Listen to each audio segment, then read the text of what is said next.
Good evening, friends, enemies, lovers, and liches. We are Apochromatic Unlimited, and all persons of color, cooperative, collaborative creators that is working together to uplift the unheard voices of people of color in the TTRPG space. And I'm your host, the disembodied voice of Apochromatic Unlimited, Mark J. We want to wish you an early, an All Hallows Eve. Hope that you've had a wonderful horror-filled weekend with lots of gay costumes and tasty snacks and candy. I want to welcome you to a very special presentation of tonight's one-shot actual play of Jiangshi, Blood in the Banquet Hall. Jiangshi is a role-playing game about a Chinese diasporic family that runs a restaurant in 1920s North America who must deal with the horror and humor of operating a restaurant. You can purchase Jiangshi, Blood in the Banquet Hall at indiepressrevolution.com. And without further ado, allow me to introduce our players this evening. First, the co-creator of the game, Banana Chan. Hi everyone, my name is Banana Chan. My pronouns are she, they, and he. I am the owner and co-founder of a small box board game and RPG publishing company called Game and a Curry, and I am also the co-designer for Joshua Blend the Banquet Hall. And I'm going to pass it over to the next person. Sure, I can go. Hi, everyone. I'm Agatha. My pronouns are she, her. And I'm the co-host, one of the co-hosts of the Asians Represent podcast, and also a cultural consultant for Chinese diaspora and Taiwanese content, and then also now a game designer. You can find the one game that I have up, Deadly Island, on itch.io/mighty shrimp with 2 Y's. And that's also where you can find me on what is formerly known as Twitter, Zitter? Is that what people are calling it now? Yeah, okay. I see. Kienna's like, no, actually, I prefer not. But yeah, that's where you can find me, at Mighty Shrimp with 2 Y's, in these 2 spaces. And I'll pass it on to Kienna. Sure. Yeah. Hi, everyone. I'm Kienna. My pronoun is she, they. I am a TTRPG designer, writer. I'm also one of the co-curators of the TTRPG Safety Toolkit.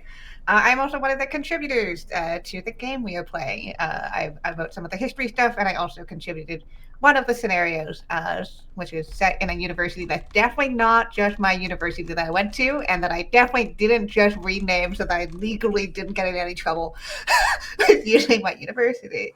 I am known as Kienna S all over the internet, so you can find me on itch.io, on my website, on social medias that may or may not exist for the next who knows how long.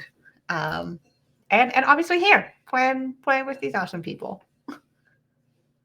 Yes, and I will be your game master for the evening. I am Connie Chang. My pronouns are they, he, and she. You can find me across the internet at by Connie Chang, namely Twitter and TikTok and Blue Sky, I suppose, now that that's the era that we're in. When I'm not here being a guest GM on Apoc Unlimited, I am the GM and creative producer for Transplanar RPG, which is an all transgender, people of color led, dark fantasy actual play channel set in an original non-colonial anti-Orientalist multiverse. We took last weekend off, but we're coming back roaring this weekend. We stream Saturdays at 8 p.m. US Eastern Time. The penultimate episode of our second main campaign, the Chaos Protocols Arc 1, is coming to a close this Saturday. It's going to be the boss fight of the arc. It's going to be intense, and we're going to gear up for our grand finale later this month. So we stream Saturdays at 8 p.m. US Eastern Time, but podcast episodes drop Tuesdays and Thursdays at 5 a.m.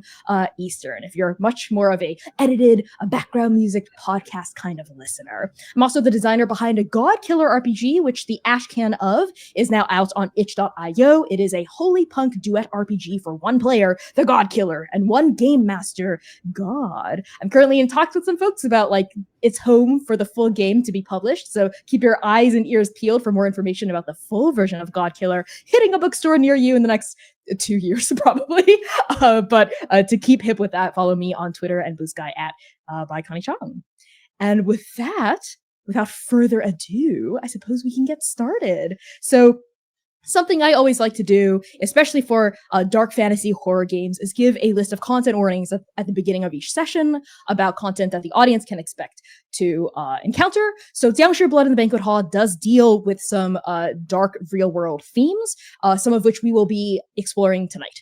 So content warnings for this particular session of Jiangshi may include racism, xenophobia, microaggressions, generational trauma, creepy vibes, fantasy violence, death, possession, ghosts, guns as weaponry, teenager endangerment, like in Stranger Things, desecration of graves, zombies, nightmares, visions, hallucinations, and deportation/immigration themes. So without further ado, let's begin. The Zhilong burying ground is quiet. Tombstones stand in silent gray vigil, granite faces glistening under paltry moonlight. All is still in Boston tonight. Perched upon a grassy hill behind the twisting alleyways and low-lit lanterns of Chinatown, the Zhilong Cemetery overlooks the neighborhood it serves, cloaked in midnight fog and bathed in ancestral legacy. Built in the 1880s to sustain Boston's first major waves of Chinese immigration, this cemetery is now 40 years strong, holding the memories and remains of many beloved grandparents, siblings, cousins, and friends. We hold on Zhilong for a long, peaceful beat. And then the trembling comes. Wing-Chun, Sing-Ha, Hung.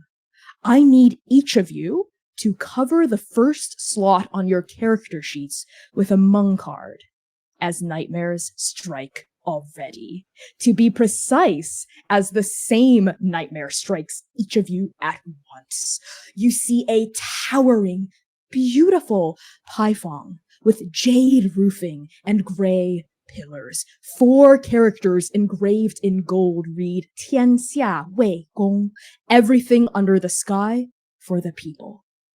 None of you recognize this gate. It's completely strange to you, different, new, but you do recognize the busy, sprawling streets beyond it. Chinatown streets, Boston streets, bustling with life and activity and culture and commerce. There are cars, vehicles idling on the side of the road, community members swaddled in thick jackets and furs as autumnal gales howl down the boulevard. The cars are of a bizarre make, and so are the clothes, but the people's faces are familiar. Most of them are Chinese, and they're walking amongst white folk, black people, brown people. There is a sense of community, a sense of belonging here, a sense of exchange. But something's wrong. First, of course, there is the shaking. Everything is shaking, trembling like the entire ground is about to give way underneath your feet. And then, snaking up the alabaster columns of this gate are the greedy, rapacious tendrils of some unseen beast. A force that cracks the marble underneath its hungry grip, crumbling the paifong from its very foundations with no other drive than to consume. And on that, each of you wake up. It is minutes before dawn. We push through the rosy streets of a pre-sunrise Chinatown. Aside from a few street sweepers and trash collectors, the roads are empty. The streets haven't yet filled with smog and the smell of meats and steamed vegetables billowing from the chimneys of Chinatown's many restaurants, of which one we focus upon. The Golden Palace, 4 hours away from opening its doors to its first wave of customers. Sandwiched between a gambling house disguised as a real estate brokerage and the Kwanchai Chinese school, the Golden Palace's glass windows are proudly plastered with images of food, most notably its specialty, Wing-Chun. What is the specialty? Roast duck, for sure. Roast duck. Peking roast duck. We see glistening strips of perfectly caramelized and browned skin resting upon bubbling white strips of fat above tender, juicy duck meat, and saucers filled with delicious oyster sauce and a special house-made concoction, along with long julienne strips of scallions and soft, pillowy blankets of bun wrappings. We push through this shut front door and now find the 3 core workers of the Golden Palace, each still shaking the cobwebs of nightmare off of your shared disturbed sleep. Let's begin with the youngest. Singha, what do you look like, and how do you enter the Golden Palace? Singha is just turned 30. She's just on the cusp of that, and she seems to carry herself with more maturity than that. And you think that oh, you're still young. She is dressed as old-fashioned as possible. She is. It is any clothing that she has is about probably like 5 years out of style at this point. She has the most utilitarian bun to just keep her hair out of her face. And she's already got a little bit of a scowl on her face from both from the nightmare and also knowing that once again, this is another day at the restaurant and she can already predict how this is going to go. And so she just kind of shuffles in to the kitchen and starts making sure all the lights are on and just like starting to arrange everything. Definitely not being super quiet about stuff. It just like keeps like sets down a pot, a big wok that just like clangs throughout the entire space. She don't have to worry about like any of the customers here yet, and so she's just going through stuff. Yeah, you've got opening down to a science. You've written the book on opening at the Golden Palace. You go in, wiping crumbs of nightmare dust from your eyes, focusing on just getting shop set up. We pan across the Golden Palace to find the next person in attendance, Gum Hong. What do you look like, and how do you enter your place of work? Gum Hong is a pretty big, though actually tall but wiry man, but carries himself in a way that is always trying to fit into a smaller place, and a little bit stooped and like shoulders a little bit in, and he wakes up cold sweat and just wipes his face and with one hand, and his other hand immediately goes to a tattered peace talisman that is in his pocket, and he touches it briefly and then takes his hand out because it is being so worn from the continual touching anytime anything happens. And he takes a deep breath and also immediately goes into work mode. Instead of going to where the kitchen is, I think what he does is he goes back into the dining area, which has been cleaned the night before, but just writes everything. Maybe puts all the chairs down after cleaning yesterday, and then sweeps the front, the door, right in front of it, that area, and is very quiet. Yes, absolutely. What material is your peace talisman made of? It is, I think it is made of paper. Paper. Okay. It's sanctified paper. It's been blessed at a temple, and it's supposed to be very, very, very effective. And that was the one thing that his mom gave him before he set off on a boat, never to return. Yes. So this morning, as you rub that paper talisman that you've had with you for a very long time, something about the crenellations of the material feels different than usual. As you're sweeping, I think, the front steps of the Golden Palace, do you take it out and examine it, or do you wait for later? It's still early. I think I can take it out and examine it.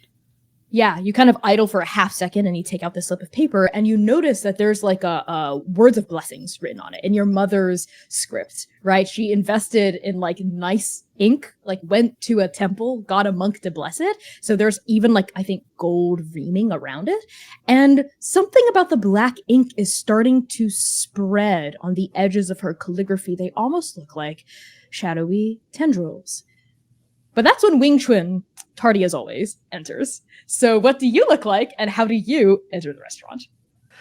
Wing-Chun has on a suit that maybe is a couple of sizes too big for him. He looks like he slept maybe over at the gambling hall the previous night. He has the stench of alcohol in his breath, and he has his pickling jar held under his arm, and he's patting himself down, being like, "Where is it? Where is it? I can't find it." And what he's looking for is his mahjong tile, his lucky mahjong tile. Ooh, yeah, okay. As you're like desperately patting yourself down as you kind of stumble into the establishment, where do you usually keep it? I think I usually keep it in an inside pocket in my suit. So it's more of like an expensive looking suit. And Wing-Chun likes to look up to date, likes to look like hip and cool.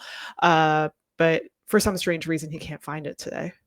Yeah, it's not there. You check all the hiding places inside the hiding places. Nope, tile's not there. I see Gamhong, and I walk over to him, and I see you sweeping, and I'm just like, "Hey, did someone come by the other night with a set of mahjong tiles?" No. No one's dropped any. Maybe stop by to play a game. No. They don't play mahjong here. So no one stopped by at all. Did you gamble something away? Well, I wouldn't say I gambled something away. As that being said, like Singha just like peeks her head out of the kitchen door and is just staring right at you. I try to like put an arm around Gamhong, and I'm just like, hey, can we talk about this real quick? I just need to know if like, anyone stopped by, maybe like, left some mahjong tiles around or something. Like, I don't want like Singha to find out. So can you just keep this between us? Are you very good at being discreet with your voice? No. Yeah, so Singha, you hear your chosen brother kind of like take Gamhong by the shoulders and mutter like, "Don't let Singha hear this," and like you hear every single word that he's saying. Yeah, and Singha just sighed. Says, "What did you lose this time?" I didn't lose anything. I just can't find something, which is different from losing something. I feel like the definitions are the exact same thing. I don't know about that. I would say that maybe it's somewhere in the restaurant, and I just can't find it. Okay, well, you can look for it later. We have a restaurant to open. Speaking of which, the tasks and chores of opening and the morning loom in front of all of you as you consider what you have to do today. And now I'm going to pass out your chores, your restaurant tasks. So I've pre-shuffled these. I have no idea what these are going to be. Each of you get two. We're going to start with the responsible youngest sister, Singha. Your chore is make advertising. That is 3 hours long. And the consequence if you don't finish it is fewer customers. So note that down, make advertising. Your other chore, Singha, is make dumplings. That will take you 2 hours. And the consequence of not finishing that is no dumpling dishes and fewer customers in the afternoon. Cool.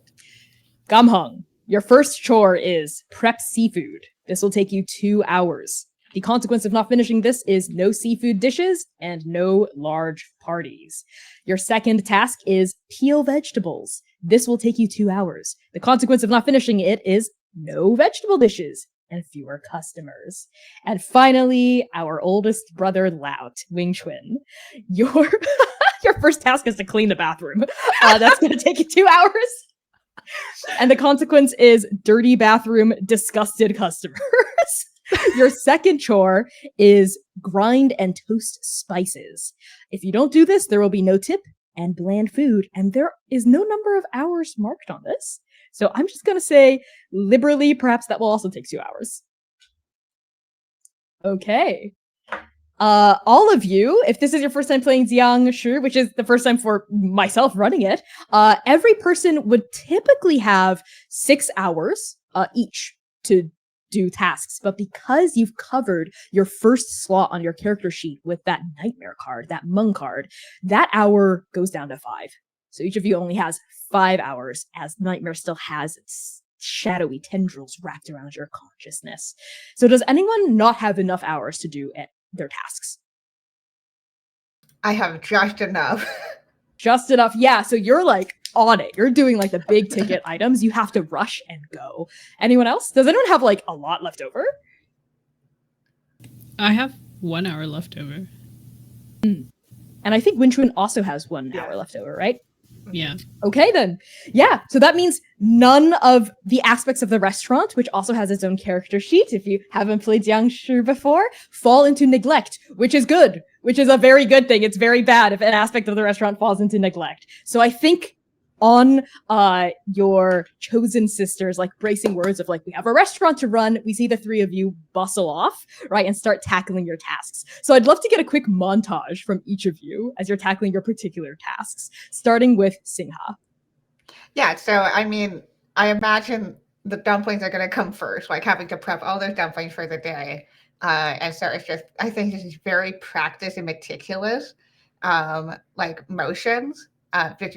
It's very much like, you know, making sure that every dumpling is about the same size and like the same shape, like folding in the creases just so, and laying them all out on the trays just to make sure that things are perfectly, you know, we can easily portion out to the dishes. You know, you can just grab one column for each dish.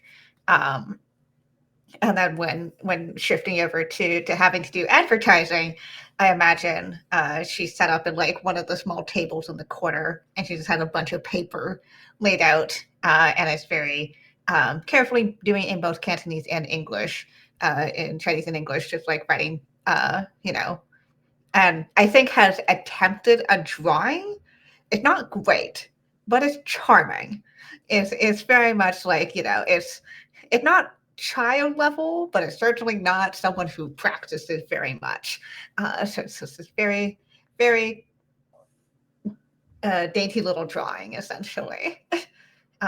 Excellent. And it's being copied on every single piece of paper that is being used. So. Yes, you have your hands full. Not only are you making actual food, you have to like sit down and take care of the marketing aspects of the restaurant as well. So we find you maybe sat at a table, like copying down these pieces of advertising, making sure that the drawings are cute on each one, right? Your fingers still dusted with flour from making the dumplings, still smelling a little bit like raw meat and scallions and ginger mashed together. And we pan across the restaurant now to find Gamhong. So montage us through your tasks.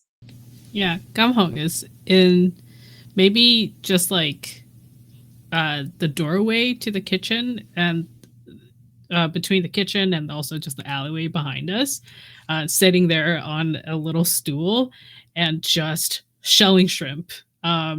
His hands are like red and blistery, and like a little, maybe it's very bad because shelling shrimp will always destroy your hands, especially in cold weather. And it just very quietly, very quickly shelling them, and then like one bucket, another bucket, and then goes to the kitchen and like puts a little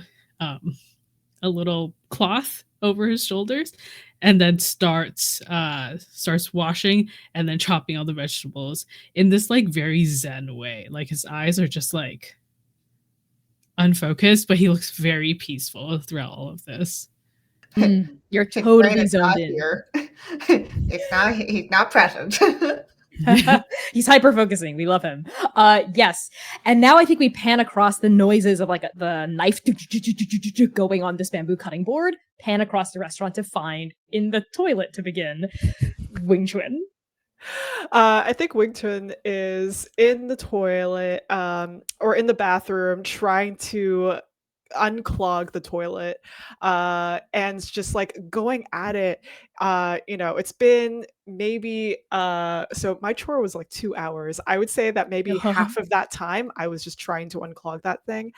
And eventually it all works out, but it does take some time.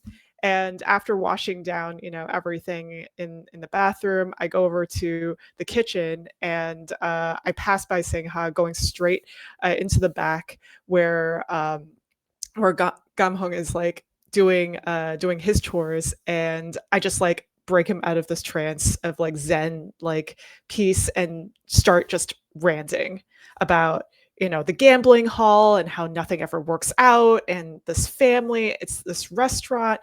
When are we going to have enough money to live our dream life? How's Gamhung responding to that? Gamhung will just nod and then like grunt when it seems like his response is needed, but and then not say anything else. Whenever you hear a lull in the talk, you just go or and then like Wing-Chun goes on again. Yeah. I love that. Yeah. As a dynamic between y'all. Yes. I think the morning, the dawn turns to like full on morning by the time all of you wrap up your tasks, and the first few customers start trickling in. Your first big wave doesn't come until lunch, right? Which is where there's kind of like a lunch hour rush as people are on their breaks, right? As people are like taking some time off to go to their favorite restaurant, grab a bite, and then go back to work. So I think the first couple of customers are pretty easy to deal with. They take their usual like morning dumpling orders, right? Either to go or they eat it right here. They want their like morning serving of a special like morning steamed and braised vegetable situation. Something light, some congee that you always kind of have. You always have rice and congee going no matter what, et cetera, et cetera, et cetera. And then slowly morning turns to that afternoon, like lunch rush hour, where all of you are now like all hands on deck, bracing for meal service. So your regulars start coming in. It's mostly other Chinese people who live in Chinatown and or live very close to the area. But there are also like white people, black folk, brown folk as well coming in. Everyone loves the food that you're serving, and they're always, always, always salivating for your roast duck special, which, just like your rice and your congee dishes, you kind of always have on tap, no matter what the other menu items are for that day. So where do we find the three of you as meal service comes into full swing?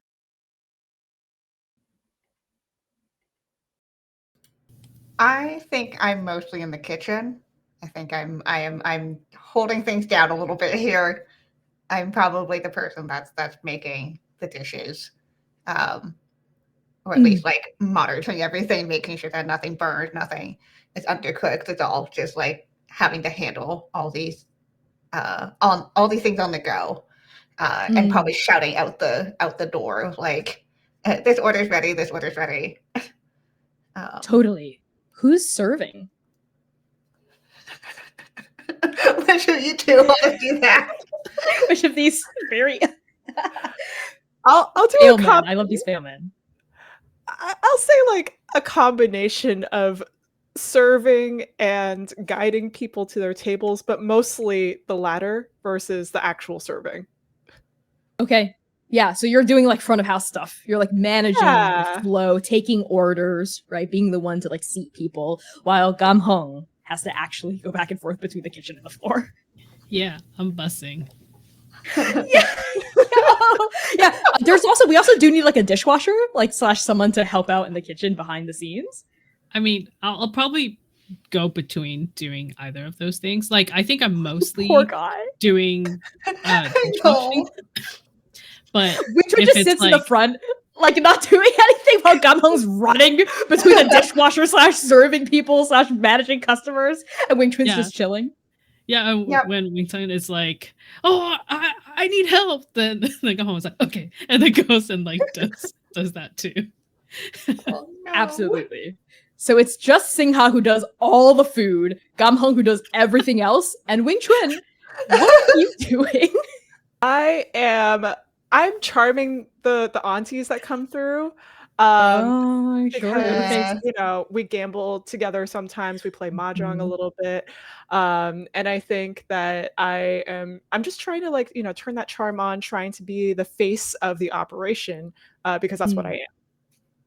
Totally. So a bunch of aunties come in on their lunch break, right? Like these old women who don't work, right? But they come in, right? They play and they gamble, right? And they talk and they hold up the community in other ways, right? You know, like you're like being very nice and like sweet and charming to them. And one of them, Wang Ayi, is like, yeah, save all that sweet talking for the gambling parlor. I'm still gonna get your balls on a platter. Oh, you're so funny. You're always my favorite. How, Oh, you know I love you, kid. She kind of pats you on the back. you wanna? How about a free appetizer on the house today? Oh, well, if it's on the house, how can we say no? How can we say no? And these old ladies all go, oh. What Yeah. free appetizer are you trying to swindle out of your sister? Oh God. Ooh. What is something that my sister is not going to be too mad about? Probably if we have any like buns left over, like something that's just like, you know, easy to make, just there, and some sauce, like I'll just go back there and say like, "Hey, do we have any condensed milk and some buns?" We'll just give that away, right? That's an appetizer we can give away. Oh my God. And I think like Sing has just in the middle of babysitting like a stir fry and like a steamer and like going back between the two to check, and she just whips her head around. Like, if you keep giving away appetizers to people, eventually we will not have appetizers to give out. But the aunties are here, and I want those sweet buns, Wing-Chun! Come on! you hear them? They'll give us a great tip.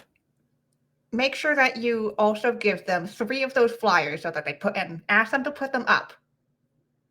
Where are those flyers again? Oh my goodness. They're right at the front door. Front on door. the small Okay. table. Okay, got it. Okay, I'll go there. Do you want me to go there first? Do you want me to get the buns first? Like, what do you want me to? I think just with the like a greasy hand, just like grabs the plate, shoves it into Wing-Chun's hands, and then like basically with her foot just like nudges him out. Like, no. Thank you. Wing-Chun just like rushes out. Yeah, you rush back out toward the very hungry table of aunties.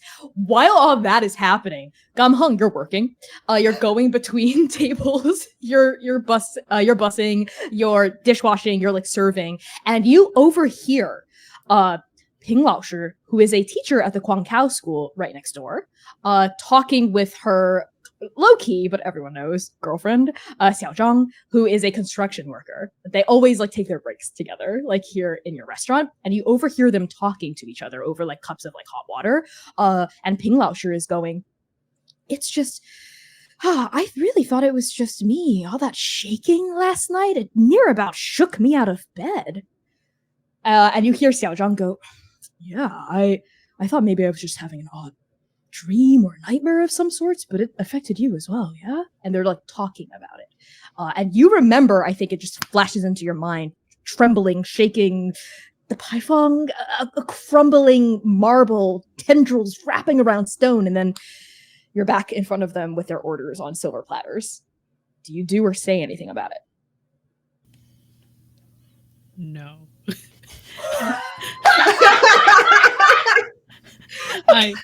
I'm like, and then I say, I don't ever say what the food is. I just place it down and then immediately move on to the next table. Oh, thank you, Hung. You really should take it easier on yourself. Don't work yourself into an early grave. I turn around and nod and then continue to go with my hands completely full to all the other tables. Sure. Yeah, you're just gonna file that away for later as you like rush around to other tables and continue doing work because you have so much work to do. Wing-Chun, I'm so sorry, there's a huge bug. There's a huge bug in my window. I'm just gonna ignore it and hope that it goes away. It's like a stink bug. I'm good. Oh. Back in the session. Wing-Chun, you serve the aunties their appetizers, you take their orders, and you shuttle the orders off to Gam Hung, and you go back to the front to like greet the next wave of customers when a white man kind of comes through the doors. Not a man you've ever met before or known. Mostly the white folk that frequent your place are like blue-collar workers or like lower income folk, right? Who like the deals and the delicious food and the nutritional value of the foods in Chinatown. This guy immediately does not seem like he belongs because he looks like he's got money. And not just like the gambling house money of like counting dollars in the back, right? And like shuffling them up and handing them off to you when you've done your part for the tongs. This looks like legitimate money. This looks like real, like money. He's got a nice suit. Like his skin is weirdly soft, even though he's like definitely in his 40s or 50s. He's got like a comb over, you know, this like dark brown hair. And he has like this like navy patterned I think like a seersucker suit going on. Don't quote me on the fashion trends of the 20s because I have no idea. And he has cufflinks too. Your eyes are drawn to those like silver cufflinks right by his wrists. He comes in, he looks around, right, like raises his eyebrows, his nose kind of quivers at the fragrant smells going through this place. All kinds of spices he's never encountered in his life before, blinks through the steam coming, wafting from the kitchen, and tries to look for someone like you. And he kind of cocks his head to the side and starts to approach you. Hello. Do you say that in English? I do, because probably that's the only thing I know how to say in English. Yeah, how is your English? Would you like to share with the class? Okay. It's real bad. What are your ratings in listening, speaking, writing, and Yeah, my speaking is 1, my reading is 1, and my listening and writing are 0. So what that means is you cannot understand what he's saying to you, but you can say a few phrases. Yes. Okay. He says something in English to you that sounds friendly, and he's smiling. He reaches out a hand to you at the end of it. I slap it. You slap his hand? Like a You slap it. Okay. yeah, like that. Like, you know, like a friendly slap. I thought that you wanted to hit a slap it. I don't know. He said some stuff. He did. You see a flash of like a beautiful watch. You slap it, like a Rolex of some kind, and he stares at the slap, lets out a kind of noise, and puts his hand back down and keeps talking to you in English. He's saying a lot of things now, and he seems very eager. Yeah. And he's Great. projecting out loud. So like your restaurant isn't huge. It's not tiny, but it's not huge. So his voice is kind of booming throughout the entire of the lunch service, and a couple of your regulars who have similar levels of English proficiency as you start looking over, and like you can hear them go, "Oh, what?" You hear Wang Hai, you go, "What is that white man doing here? What does he want? Hey, Wing-Chun, what does the white guy want?" He says he loves the food here. Food is incredible here. He comes here all the time. Always spends his money here. His hard-earned. Look at him. Like, look at how he's dressed. He's wealthy. Loves the food here. And I also know, hey, Sing Ha! You heard that too, right? At this point, I think Seha is like can hear the conversation happening, but can't pick up the words, and so she's like, she calls, poor. I'm just like, unfortunately, she only really trusts Hung to deal with the kitchen when she can't be there, and so she calls him over. She's like, "Don't worry about the tables. You you look after these," and just ushers you into place. Yeah, come home. You immediately see Mosey start stir frying. Yep. Yeah. You come out onto like the floor, right? And you see this guy. He looks pleasantly baffled, right, by everything. He has like a smile going on, it's kind of nodding, clearly has no idea what any of you are saying. And when you come, he goes, how is your English, Singha? Oh, my English is pretty decent. I have 2 in listening, 2 in speaking, 1 reading, 1 writing. So yeah, and the max is 3, right? 3 means fluent. Yeah. Okay, yeah, so that's actually pretty good. So you see him like look at you, and he goes, English? Yes. So, yes. Sorry. My brother doesn't speak great. as well. Lovely. Yes, of course. I was wondering if anyone in this establishment could actually understand me, English and all that. So I'm glad you can. Are you the chef here? Do you own this place? My brother owns it, but yes. I mean, we co-own it, but we co-run it, rather. This must be your brother.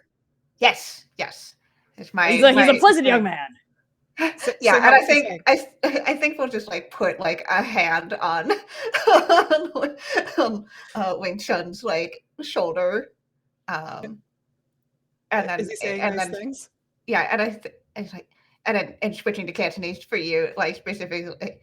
Yes, saying nice things. Now, can you please go and help serve things while I go talk to this man? And like ushers him off. I think Wing-Chun just like goes off a few feet and just like stands a few feet behind you, basically, and it's just like listening in, carrying like a platter of food. Sure. Even though you can only understand none of the conversation unless Singha switches to Cantonese for some reason, but you're trying to gauge vibes. Sure, you're trying to gauge vibes. This man holds out his hand to you, and at the same time that he does, Singha, he says, I'm Martin Wagren. Nice to meet you. And you are? At this point she make sure that she wiped off all the grease from cooking onto like her apron, and will take his hand. It's young. You can call me Lucille. Lucille, that's a lovely name. And the two of you shake. And he kind of like lets go and continues smiling. Well, I'm with a company called WS Development. I'm what they call a landscape scouting specialist. I'm here to explore the extremely rich opportunities that there are in your vibrant, thriving community for some real estate development. Once again, opportunities. Is this something I can interest you in? When you say real estate opportunities, what do you mean by that? Like, imagine this, Lucille. And he puts a hand around your shoulder and gestures with the other hand, like up at an imaginary vision. Right. Yep.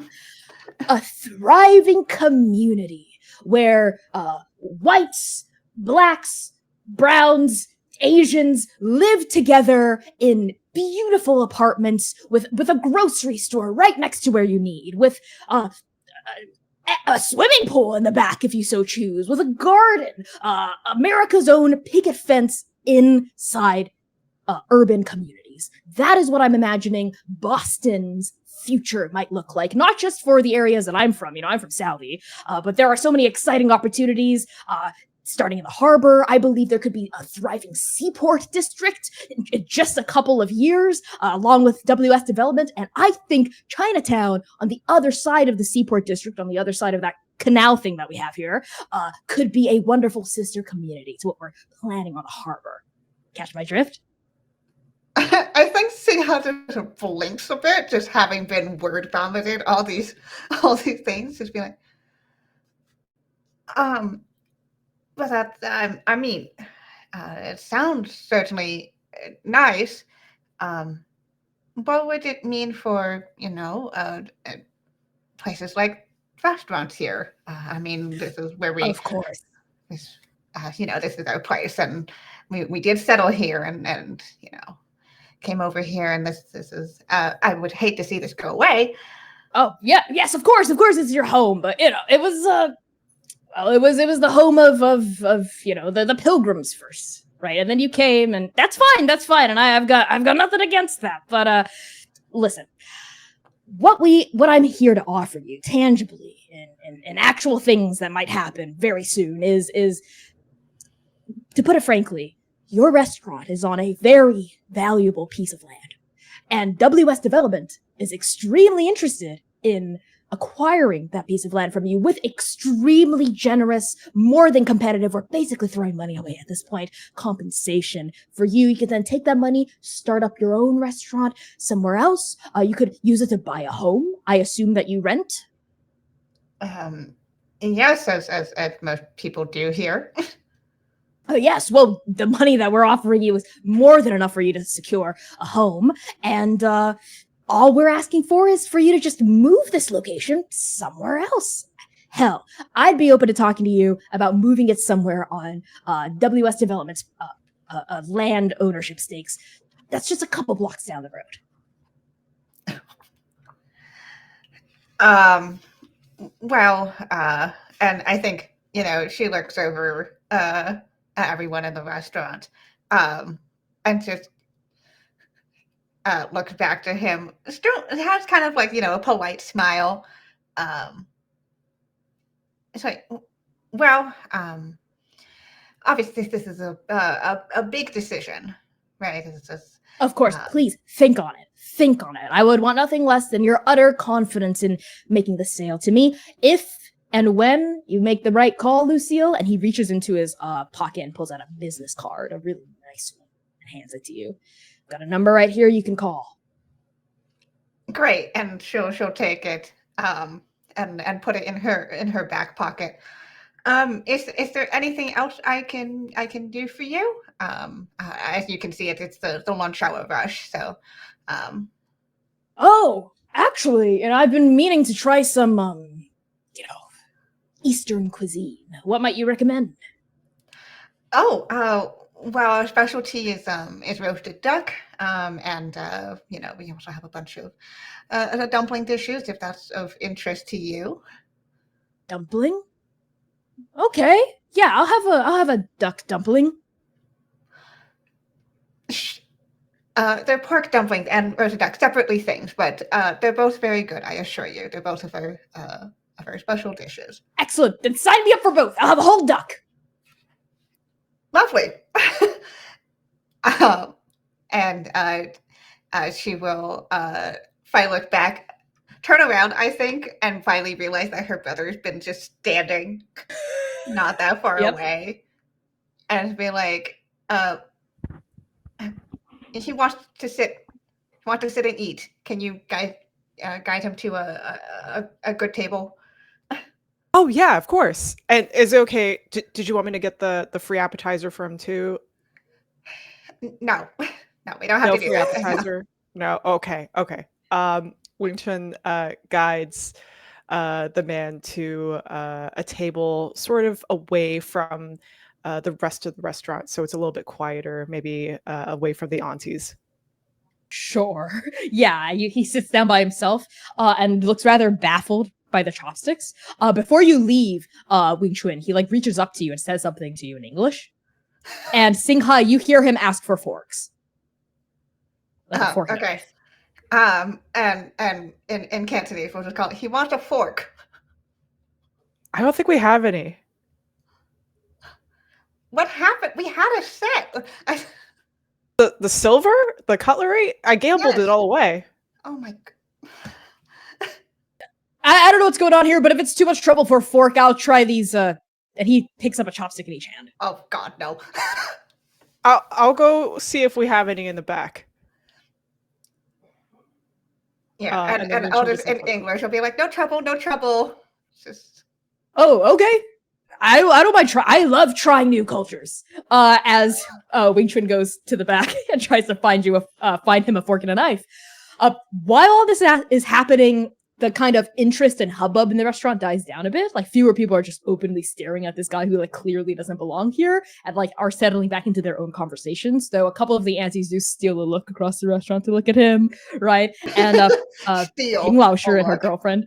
Yeah, they're also kind of glancing at him a bit suspiciously. But other than that, he spends the rest of his time in lunch here fairly uneventfully. The whole duck does come out. He immediately looks like he regrets it a bit that he asked for the entire duck. He only eats less than half of it and asks for the rest to go. And he like nibbles at the dumplings and like squirts some of the juice out, like because he's just like, oh, this is hot, oh, and like spits it back out on the spoon and doesn't really seem to know what he's doing or what to do with the food. But other than that, Marty Walgren has made the acquaintance of the Golden Palace, and I think the lunch rush kind of dies down, right? There's a bit of a lull between afternoon and evening. So in this lull time, what are the three of you doing? How do you handle your business before evening comes in? Probably cleaning up and like starting to prep to shift over the dishes from lunch to dinner. But in the meantime, probably it's like has caught up the other two on what just happened. Like Sure. has told them, he's looking to redevelop and buy this land. They would give us money enough, but that means we would no longer be able to stay here. So where would we live? I don't know. I don't know about if it's a good idea to say yes to this man, but that's what he's saying. Did he say where else he was talking to? No, he hadn't mentioned, but it seems like he's going around to all of Chinatown and asking, well, proposing this. How much money exactly are we talking? Oh, I actually didn't ask the exact amount. Question for you, Singha. At this point, have you taken out the business card and like looked at it? Yeah, I think so. I think we'll explain and everything and being like, oh yeah, he gave me this. I take out the business card. Yeah, it's like a white business card, and there's a logo of an octopus. Huh. Interesting. And I think in like midway through talking and like just showing off the cards, just like looks at the octopus and just like tilts her head at it. And you notice the octopus, it's kind of like black and white, right? So the octopus has these like tendrils that come down and wrap around the words of WS development. And with that like wrapping, I think all of you, if you're looking at this, you flash back to that nightmare you had of those tendrils wrapping around the python, and then you come back into your bodies. I actually will take out my my talisman and just see if the pattern on it or the on the words look like this what's on this card. It looks extremely similar. Like the same graphic designer could have done it. I'll place down the talisman face up so that everyone can see the similarities. And all of you kind of feel in the pits of your stomachs something bad. Like a bad omen, just a bad gut feeling.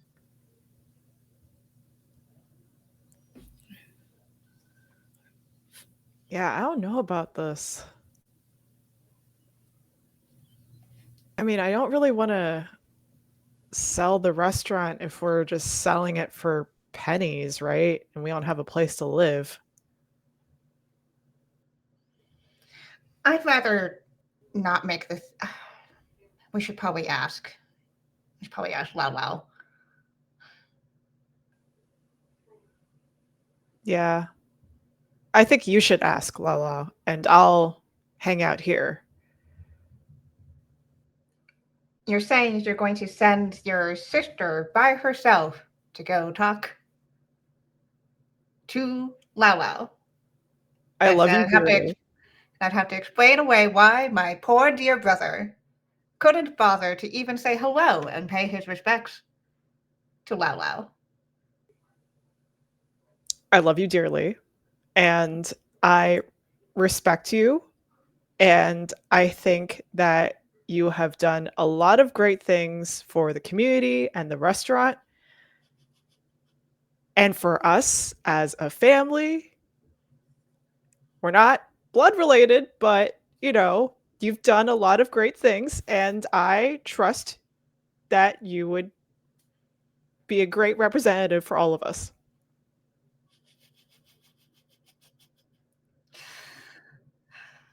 So do I tell her that you ran into a wall and is down with a concussion, or do I tell her that you drank too much last night? That means that you're too hungover to see her. Can you do like both? And maybe that I'm coming down with something too. Like maybe I'm just like, a little bit sick. Sure. Sure. Come home. How are you conducting yourself in this conversation? Are you interested in also going to Lao Lao or minding the restaurant while Singha's gone? I am cleaning up while this conversation is happening just in the background, but I am very focused, and I don't impose to say that I would go as well. But I do wait to see if I'm called on to go along. Okay. Yeah, so I think having realized that Wing-Chun is just off the table, just like, Gahong, would you be willing to go with me? I immediately put the broom away. I mean, This does mean you conduct yourself better anyways. Are you going to be closing your restaurant for like that block between now and like the dinner service as you go to Lao Lao? Or are you gonna trust Wing-Chun to handle the beginning of the dinner service? Oh God. Things will be fine. I mean, we just lost the silverware, apparently. and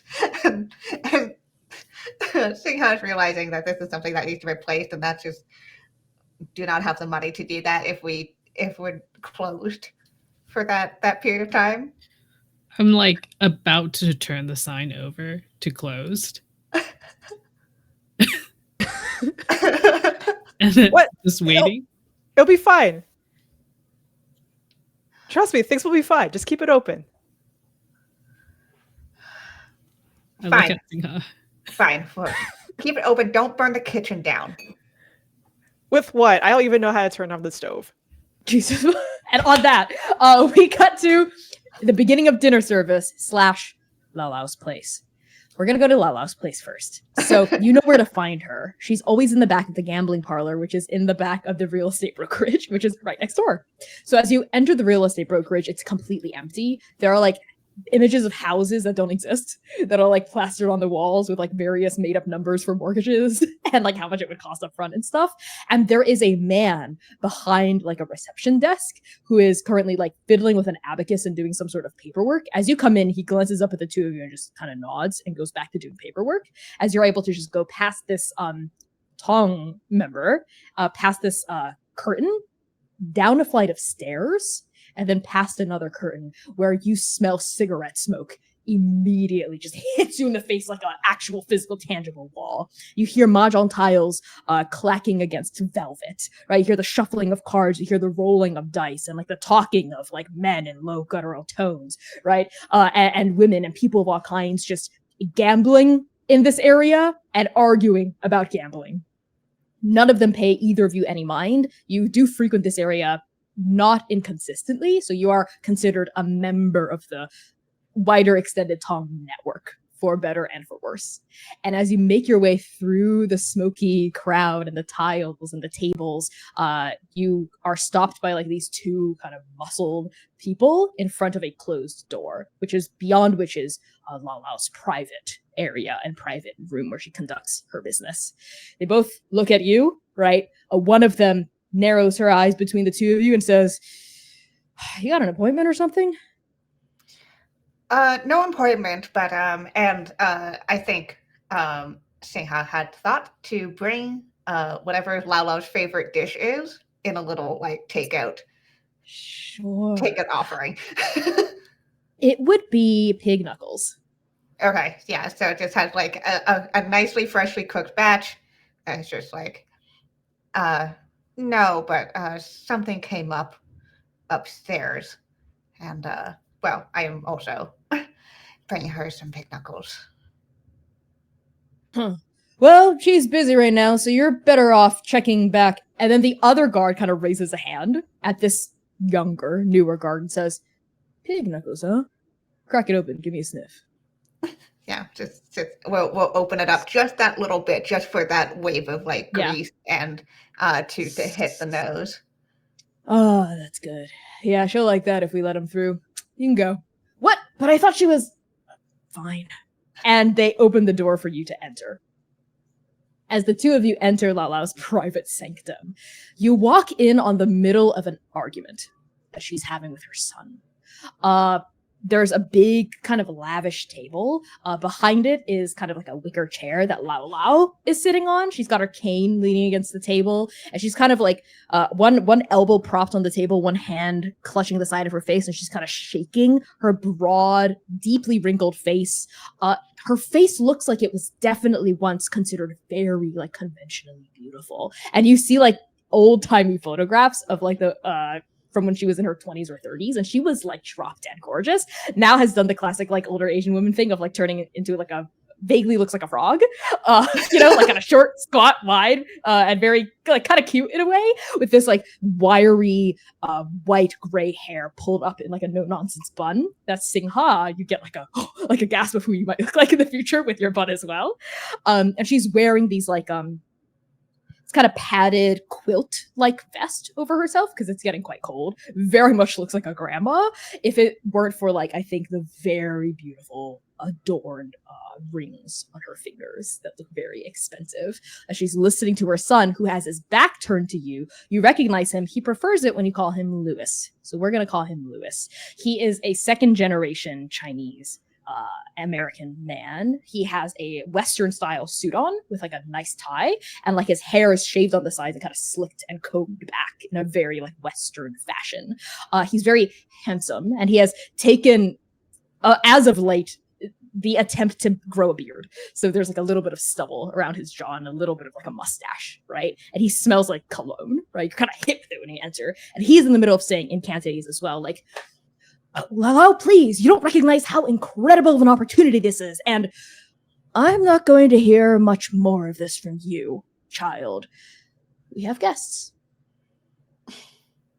And seeing how we'll do a polite bow, apologetic in the sense too of just being like, sorry to come in.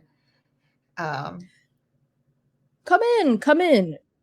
Louis, and she says that in English very pointedly. Please, greet our guests. Pour them some tea, some hot water. Would either of you like anything else? Hot water's more than generous enough. Thank you. And what about you, Gamhong? No? Yes, always the quiet but diligent child. Please, please. And Louis reluctantly pulls up like 2 chairs for the two of you. How may I help the two of you? My favorite restaurateurs. Where is Wing-Chun? He is feeling poorly. Poorly. I see. Perhaps I can persuade you to take some of my own medicine back to him so he might feel a little bit more above the weather and pay his respects to Lao next time? I think Singha will kind of like incline her head in the I know that you've caught on to what's going on type of thing, and be like, my medicine will be more than enough. I learned from some of the best, yourself included. Before we forget, and we'll hand over the container of pig knuckles. Her eyes light up. Oh, you always know what this old woman loves. She gestures at her son, who like takes the pig knuckles and kind of places it off to the side by like her stash of snack foods and whatnot. And she lowers her head courteously at the two of you. How may I help you? And on that, we cut over to Wing-Chun. No. It's the beginning of the dinner service. You need to seat people, take their orders, cook the orders, serve them, bust the tables, and wash dishes. and it's the dinner rush. So immediately there are people starting to come in. So how are you fielding this? I am feeling like I should give up a little bit. Already? Okay. So as people come in, I charm them, rush them to their tables, seat them, and then when I go back to the kitchen, I look for leftovers, anything that is sort of like the semblance of food. Oh my Um, god. and requires little to no cooking. So raw vegetables that can make, that's edible. You're just Cut it gonna up. feed them a raw carrot? I need you to make a roll. This is gonna be a challenge roll for how you handle like the first hour of dinner service by yourself. Love it. How many dice go into the pool today? Well, since we start with 68, so your chances are actually really Oh. good. Hey, okay. Oh, there's one. All right. Oh, it's not good. So I got a 3. I got 3 Uh-huh. 3s, a 2, and 2 4s. So that cancels out the 2 3s, and so my highest roll is a 3. Your highest roll is a 3. That is a failure. That is a failure with something bad happening on top of it. Great. The customers are pissed. Immediately you hear someone go, "A fucking carrot? What is this? The top's still on!" And then you hear someone else go, "This is just a bowl of oil. I asked for soup." And like people are starting to get like really mad. Not just that.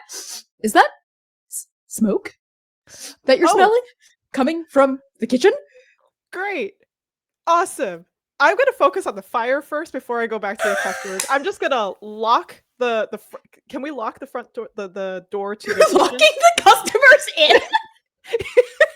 I'm locking the kitchen door. Oh, the kitchen? Yes, there is a door that never closes, but you like Okay. close it and you lock the door to the kitchen. You lock yourself into the fire? The room Yes. with the fire? Yes. Okay. This is gonna be fine. I just gotta figure out the fire situation. I don't want them to find out that the kitchen's on fire. So, I mean, if I lock myself in, then they won't be able to smell it, right?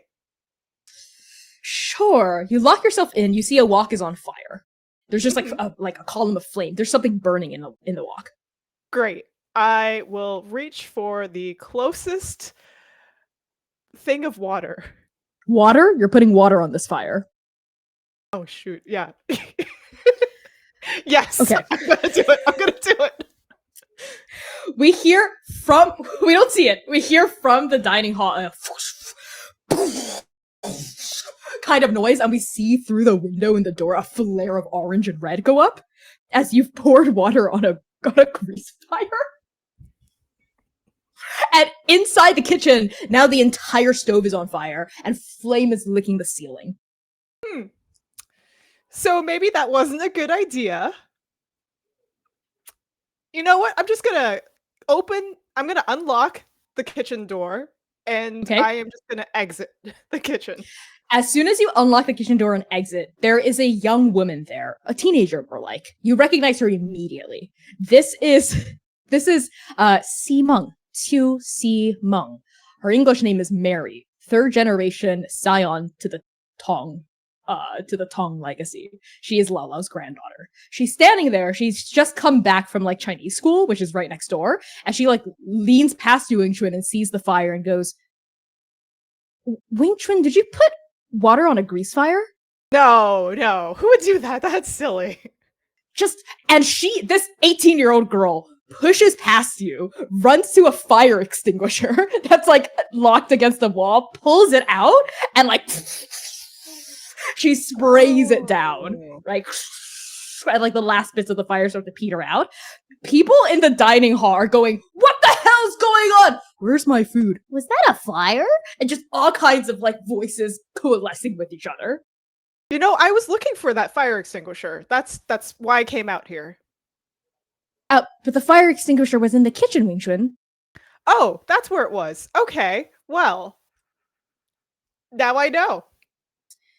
大哥, you are very pretty, but there's not a lot of things happening in that head.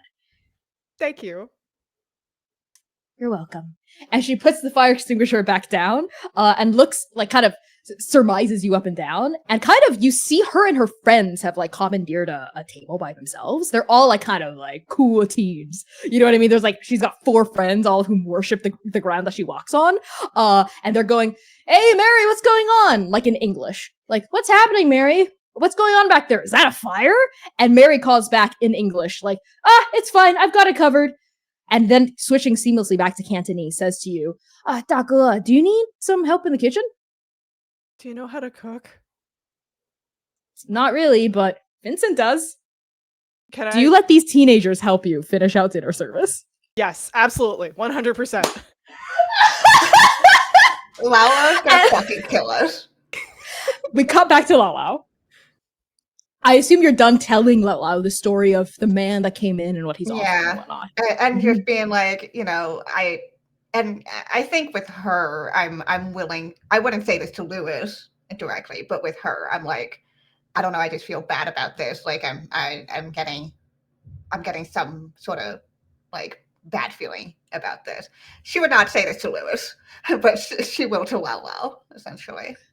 Sure. Gam Hong, do you contribute anything to this conversation, or are you mostly like sitting there and observing?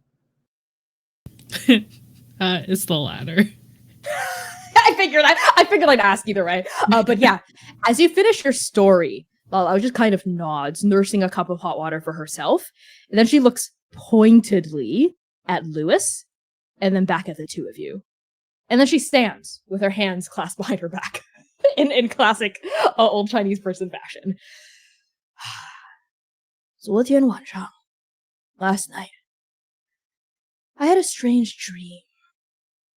I dreamed of a beautiful gate that was not of this time, with jade tiles and an alabaster set of pillars, and a proclamation across the front that said, "Under heaven, everything for everyone."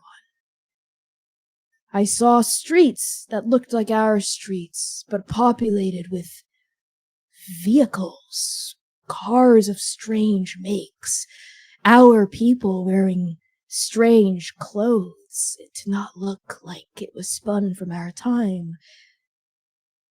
And then came the tendrils, the shadows, arms that were quite like the arms of some deep-sea beast, tangling their way up the Paifang and crushing it with such rapacious greed, such envy, such hunger. A bad omen. My mother, I don't know if I've ever told the two of you. No, she's with the ancestors now. But back in China, my mother was a fortune teller, a matchmaker. She was oft struck with prophetic dreams and said that I carried the gift that burdened her. And well, I let these dreams guide everything, not just who I should marry my son off to, but also what direction I should take my business in. It is by listening to the spirits of the old home and of our ancestors that I was able to shepherd the Tiu family into such a position in Chinatown. I think that the dream I had last night bodes poorly for this Westerner, this foreigner, trying to come into our community and disrupt our lives and our businesses. Lewis, my fool son, seems to think otherwise. And at this point, Lewis, who has been listening rather darkly this whole time, speaks up, addresses not just his mother, but the two of you as well. This man that you mentioned, this Mr. Connie, please remember your NPC's name. Mr. Walgren. This Mr. Walgren. We can use him, yes? We can take his money, maybe even sell. What purpose is a piece of land but something for us to grow our home upon? It is not a home. A home is what we make it, yes? We can take this Wagren's money and we can use it to invest in commercial properties, to expand our reach beyond just Chinatown. And Lalo gives Lewis a very sad look. Chinatown is our home. We helped build it from the ground up 40 years ago when we first immigrated here. What are you trying to do with this money that we could not already have by pouring it back into our community? America is the future. China is the past. I'm trying to live in the future, Lao Lao. What did the two of you say to that? This is very awkward for Xia to be in the middle of. Like, she is very aware about, like, family dispute. Like, this is not an uncommon thing for her. It is a little awkward to be like sat here between your boss and your boss's mom. Mm-hmm. It does, I think, speak to, specifically for you, Singha, how closely Lala regards you. Because this kind of family dispute would never happen in front of a stranger. Like, ever, ever, ever. But she's kind of welcomed you in here to her inner circle a little bit. Okay. Well, that's nice, at least. I love that little bonus of awkwardness. And I think Singha is just like, well, we seem to be doing well here right now. I mean, we could always rebuild if we needed to, but I don't really see the need to rebuild, at least not without everyone agreeing to it. I wouldn't want to sell the restaurant without, my lovely brother's also his input, and also with Gamhong's input either. And this seems like it should be affecting not just us, it's affecting you, it seems. How many people do you think he's talked to, this Mr. Walgren? He's spoken to the administrators of the school. He's spoken to several other restaurant owners. He's spoken to us through the real estate brokerage. But I had a feeling that he knew what we were really up to. I had a feeling he was trying to talk to me. But, my English is no good. Lewis has been translating for me. He's been the main person interfacing with this Mr. Walgren. He seems to be very interested, based on what I can tell, in buying up Chinatown. Well, we wouldn't want to make the decision against your wishes. Kind of trying to, like, dance around these two.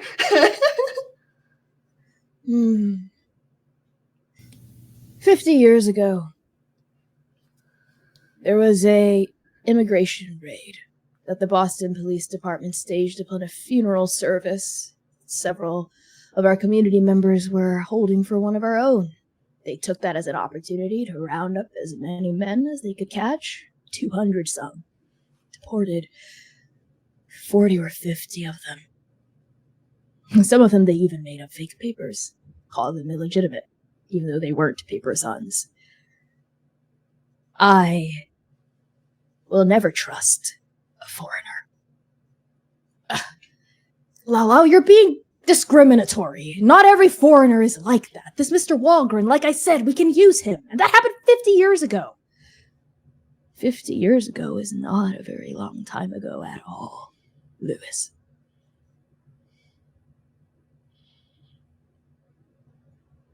Yeah, I think Singha will look at Gang Hong and just very quietly be like, ask if, do you think there's anything else we should talk about here? Yeah, Hong will take out his the peace talisman again, and then place it down so that everyone can see it, and then also push the card that we were given and say, today the talisman changed, and these two look the same as what we dreamed of. last night. You dreamed of it as well. And you, Singha? I did too. And so did Wing-Chun. An ill omen indeed. This piece of blessed paper from a temple back home being affected by these dark tendrils. Look! It looks like the tendrils on this octopus, the dark sea beast. Lewis, this man doesn't represent our future. He represents our downfall. Ugh. Mother, you are too superstitious. I didn't have a dream last night. That's because you haven't cared about the old ways since the old ways are old. The new ways are what we should care about. I've had enough of this. And Lewis storms out of the room.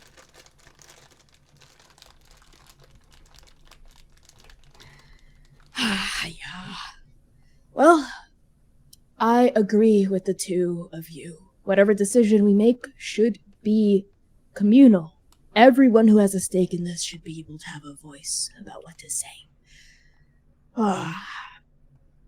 We should talk more about this soon and aptly, but I'm leaning toward not selling toward this man.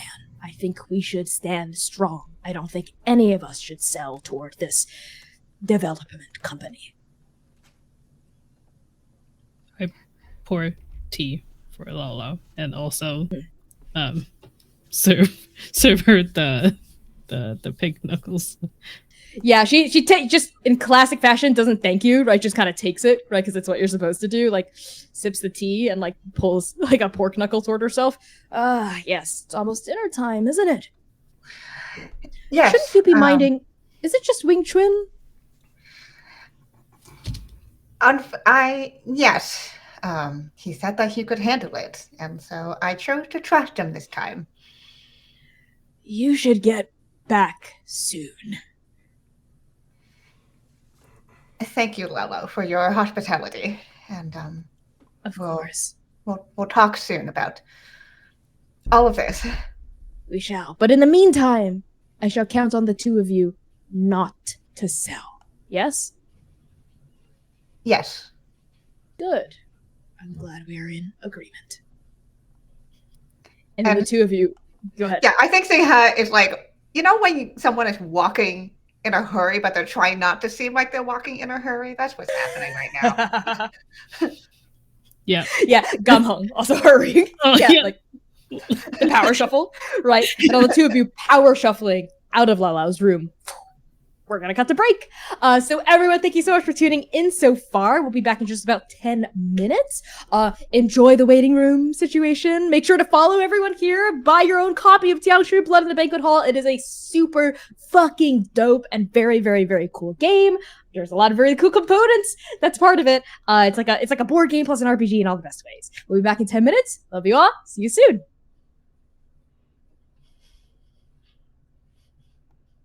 Hello, we are live. Welcome back from your break. I hope you all had a good time munching on some snacks and using the bathroom.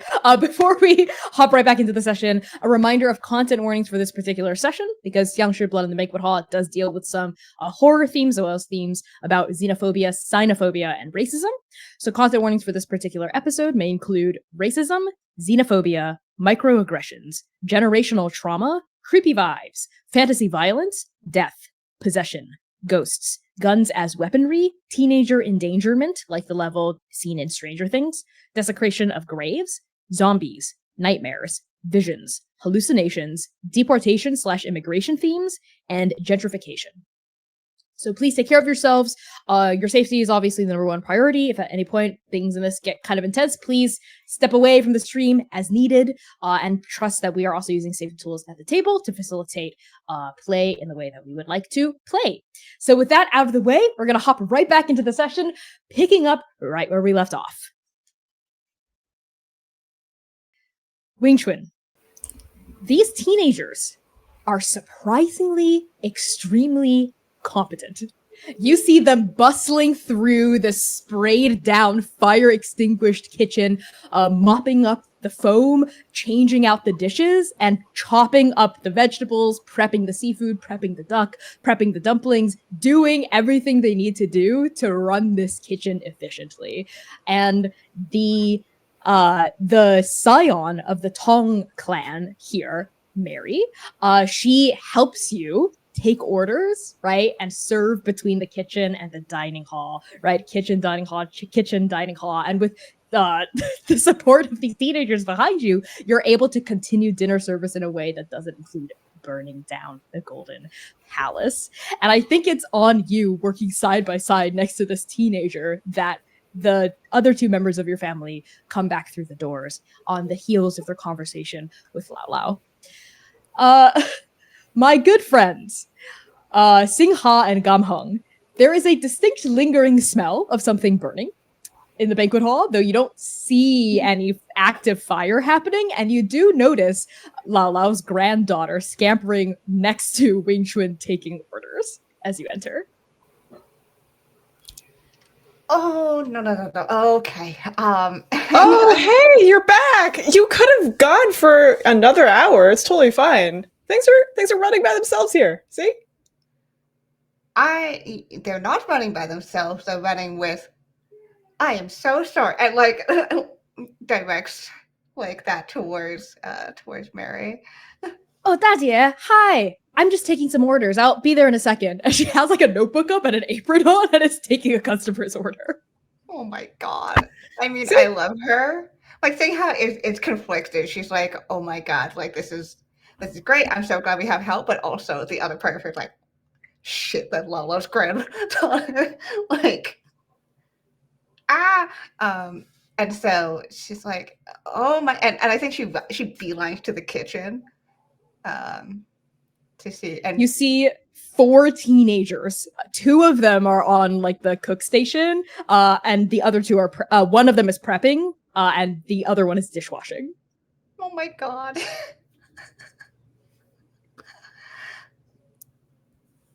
I think Sing has to stand there for a bit, just like in shock. Just like, oh, okay. Hi, thank you so much for helping. You really don't have to be doing this anymore.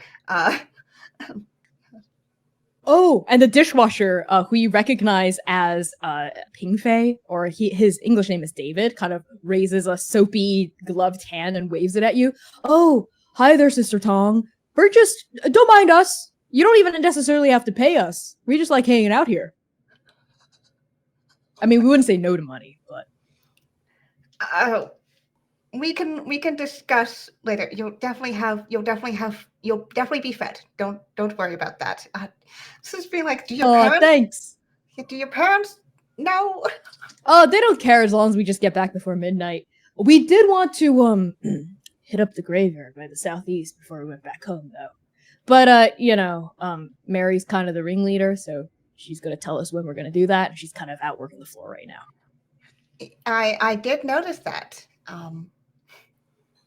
Right. And I think she just kind of like awkwardly inserts herself back into the kitchen, and it's just like she's like keep looking at these kids as if like they're like, as if she's imagining them. She's just like, what is happening?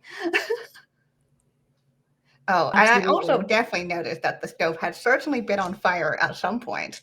Yeah, it looks scorched. There's a few flecks of like fire extinguisher foam still on the ground.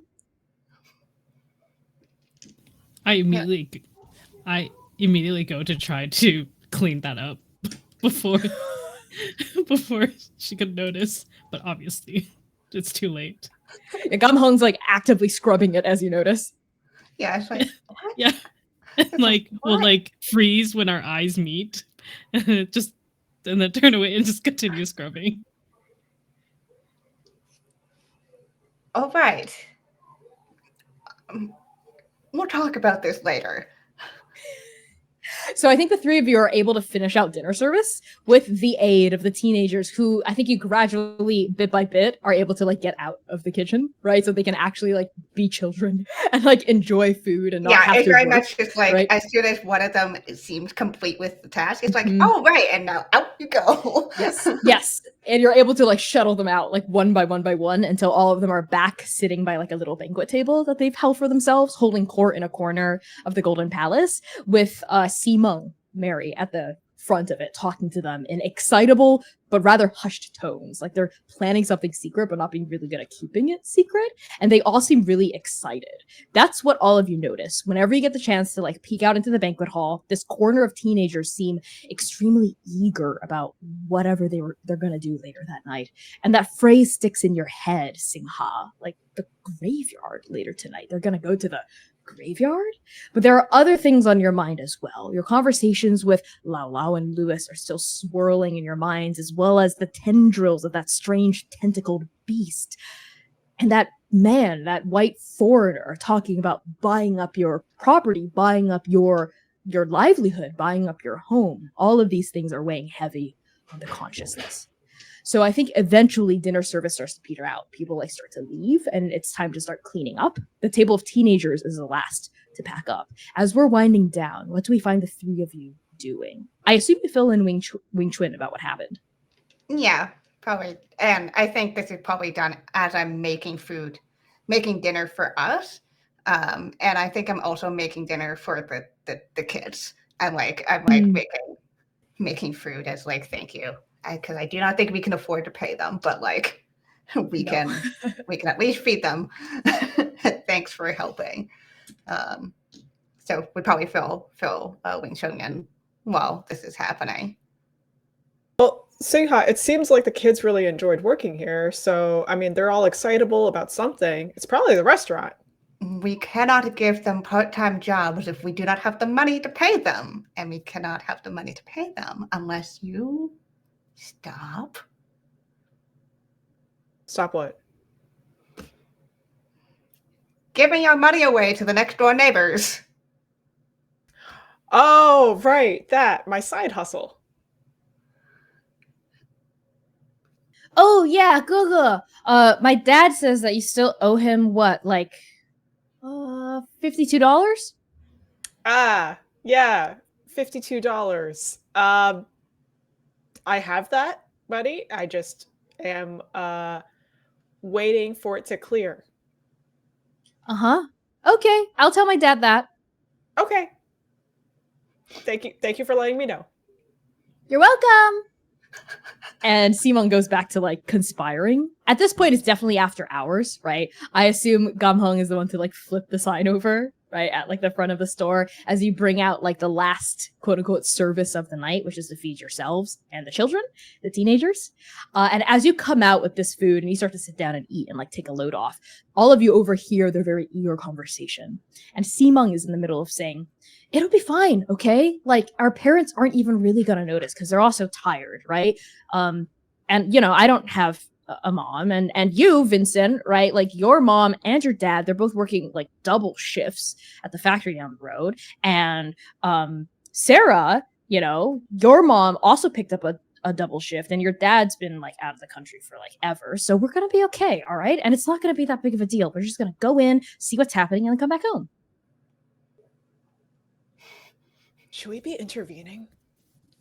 Do you say this out loud to your siblings?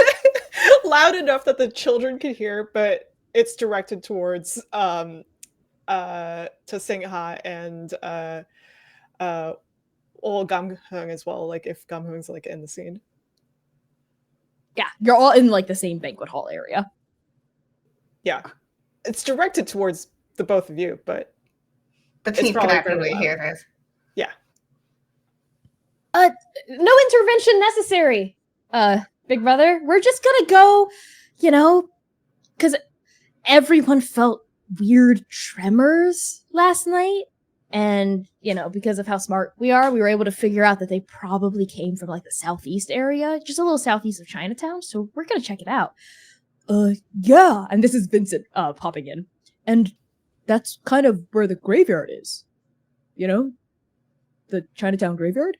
So we were thinking maybe it's ghosts. What the hell is a ghost? And this is Sarah chiming in. I got nervous and I'm scared, okay? I tried to say ghost and ghoul at the same time, so it just came out as goose. And then all of his friends start ragging on him for saying goose. That is very funny. God, no, Cheng has. Yeah, Cheng has just like, well, it's not good to be going out at dark at this hour to the graveyard. I mean, We'll be fine. We're just gonna go check out, see what's happening. Everyone says it was like a minor earthquake, but based on what I heard, I've got some the public school I go to during the day has some not Chinese kids in it, and they didn't feel anything. So I think it was just kind of like a Chinatown thing that happened. So I'm just like curious about what's happening. I mean, it's our home, and we're bored. and idle hands get you in trouble. Exactly. So we're keeping our hands occupied by going to the graveyard in the middle of the night. I mean, we could go too. Yeah? You want to come with us? Oh no. But you're not gonna rat on us for going, right? Because Lala would lose her mind. Oh no, I just realized what I said. I was thinking it in my mind and I said it out loud. I didn't mean to do that, but it happened. I guess, well, yeah, we could go with you. And you're Kahl's just shaking his head silently. That Kahl sounds like will fun. Actually, like, take the broom that he's been sweeping with, and then give it to Wing-Chun, and then like put his hands on where it should be to sweep, and then like go stand by the teens, like, I will go, but doesn't actually say anything. Other big bro, are you gonna come too? Yes. Hey, is it true that you're secretly a badass martial artist? It's true.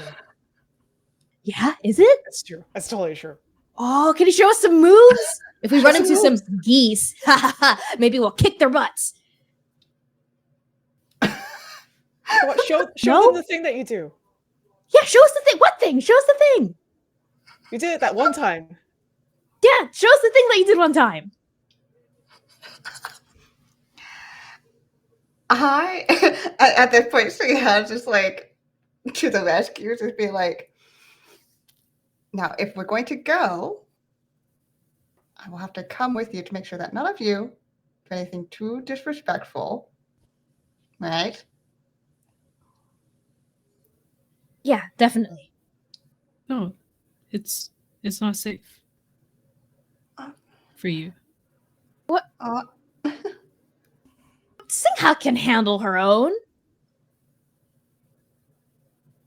What Both do of you you mean? No, big bro. I will go. By yourself? I don't think so. The geese will get you.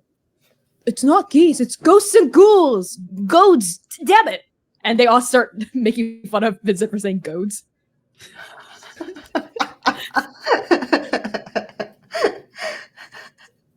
Gamho, I already said that I was going to go with you.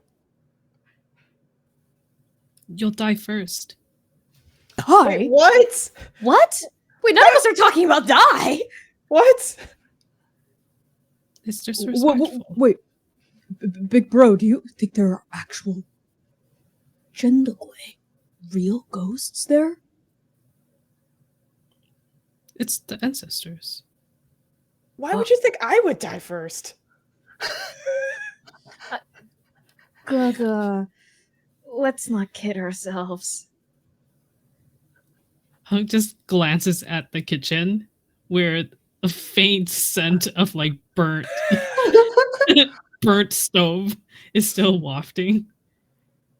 Well, I really wanted to go and explore, but if what you're saying I mean, I guess you're right, it is the ancestors, and we wouldn't want to make them mad. Oh, but I really want to know what happens out there. Hey, if the three of you go, will you tell us what you find?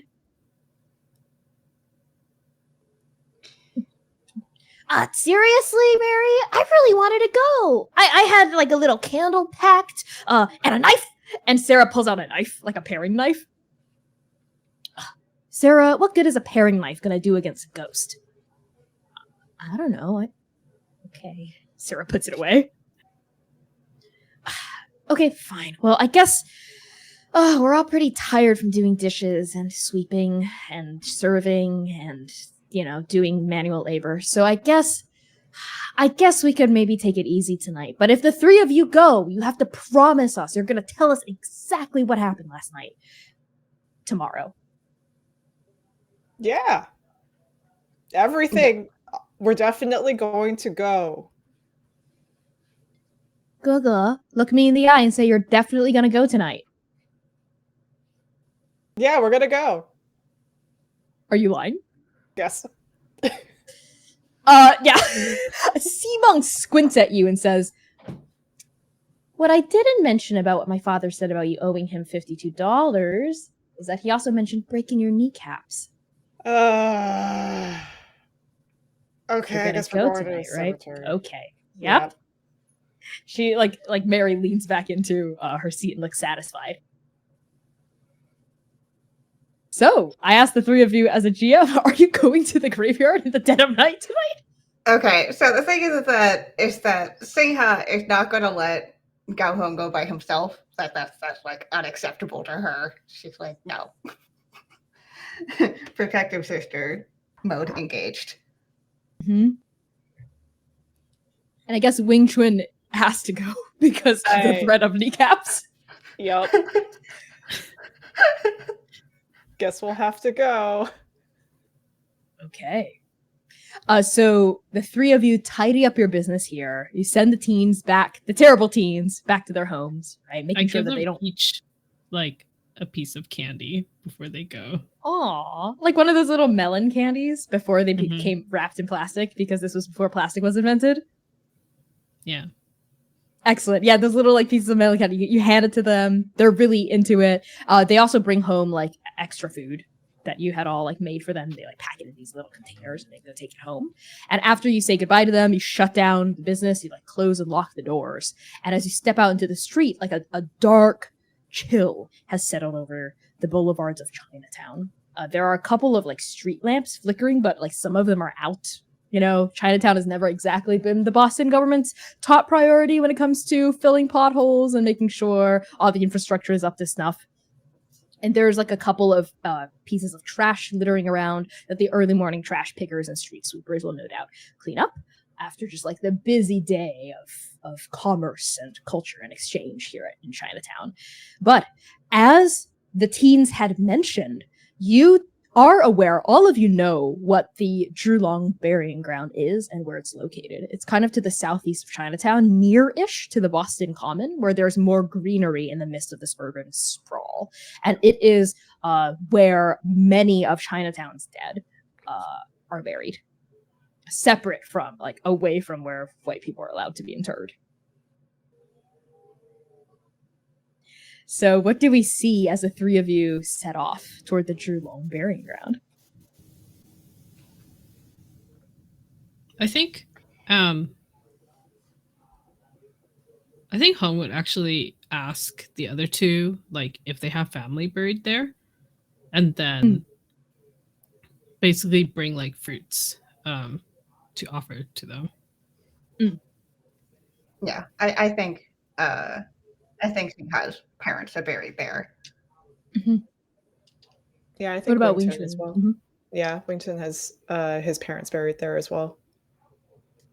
Yeah, okay. So I think maybe the three of you do bring like some degree of offerings, oranges, incense to burn, that sort of thing. A couple coins here or there to place upon the shrines.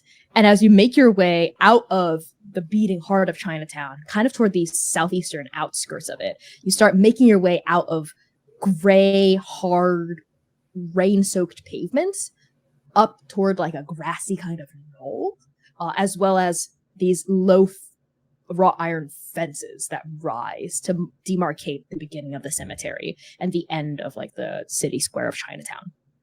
As you make your way up a kind of dirt path, the clouds thicken over the rising moon, threatening rain. And in fact, as you reach kind of the apex of this grassy hill and start to enter the cemetery proper, you feel a couple of like cold drops spatter wetly against your head and shoulders. If any of you were particularly forethoughtful, you would have packed umbrellas. So I wouldn't say that you have nothing to guard against. I assume Singha. Is the one that would have thought ahead.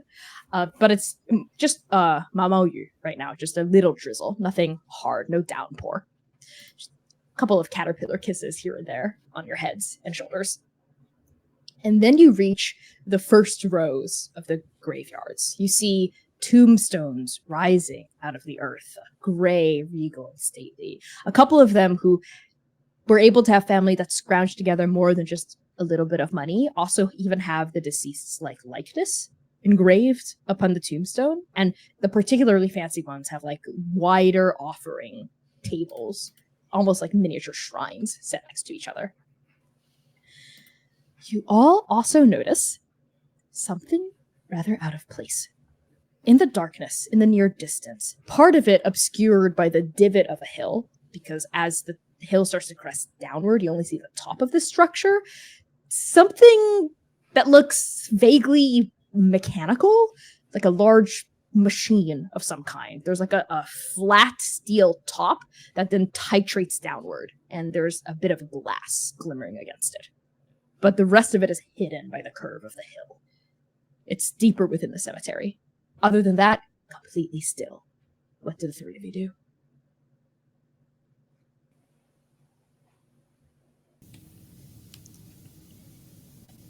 I would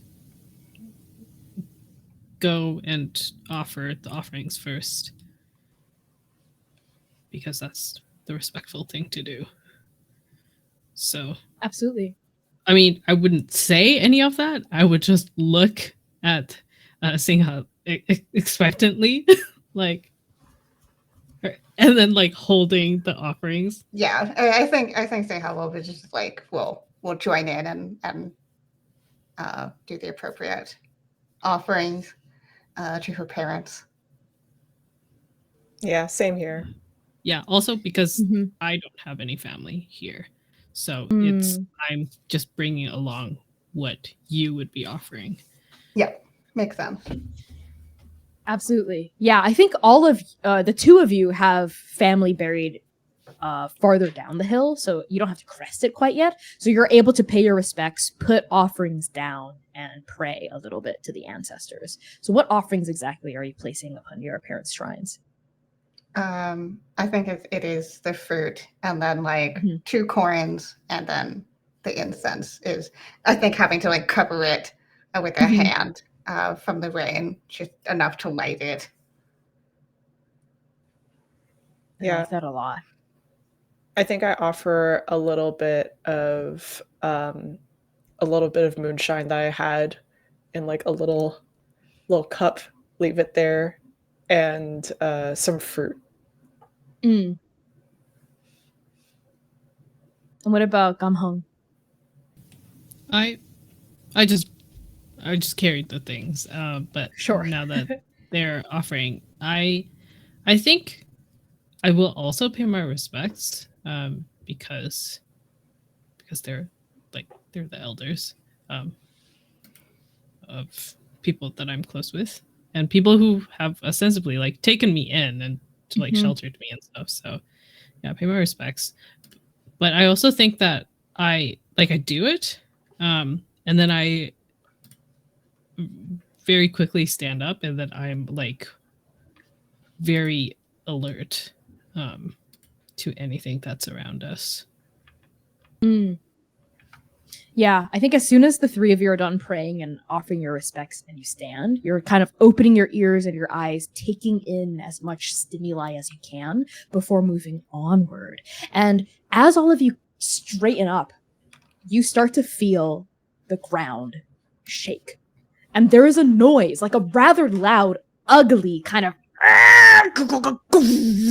kind of noise accompanying the shaking of the ground, and all of you see, like, past the peak of the hill, whatever the top of that machine was, it dips down, it moves out of the way. Whether you don't know if it's toppled over or if it's moved somehow, but it's gone now. It kind of dips under the crest of the hill as everything around you starts to shake, and that very loud, ugly, rusted noise accompanies it.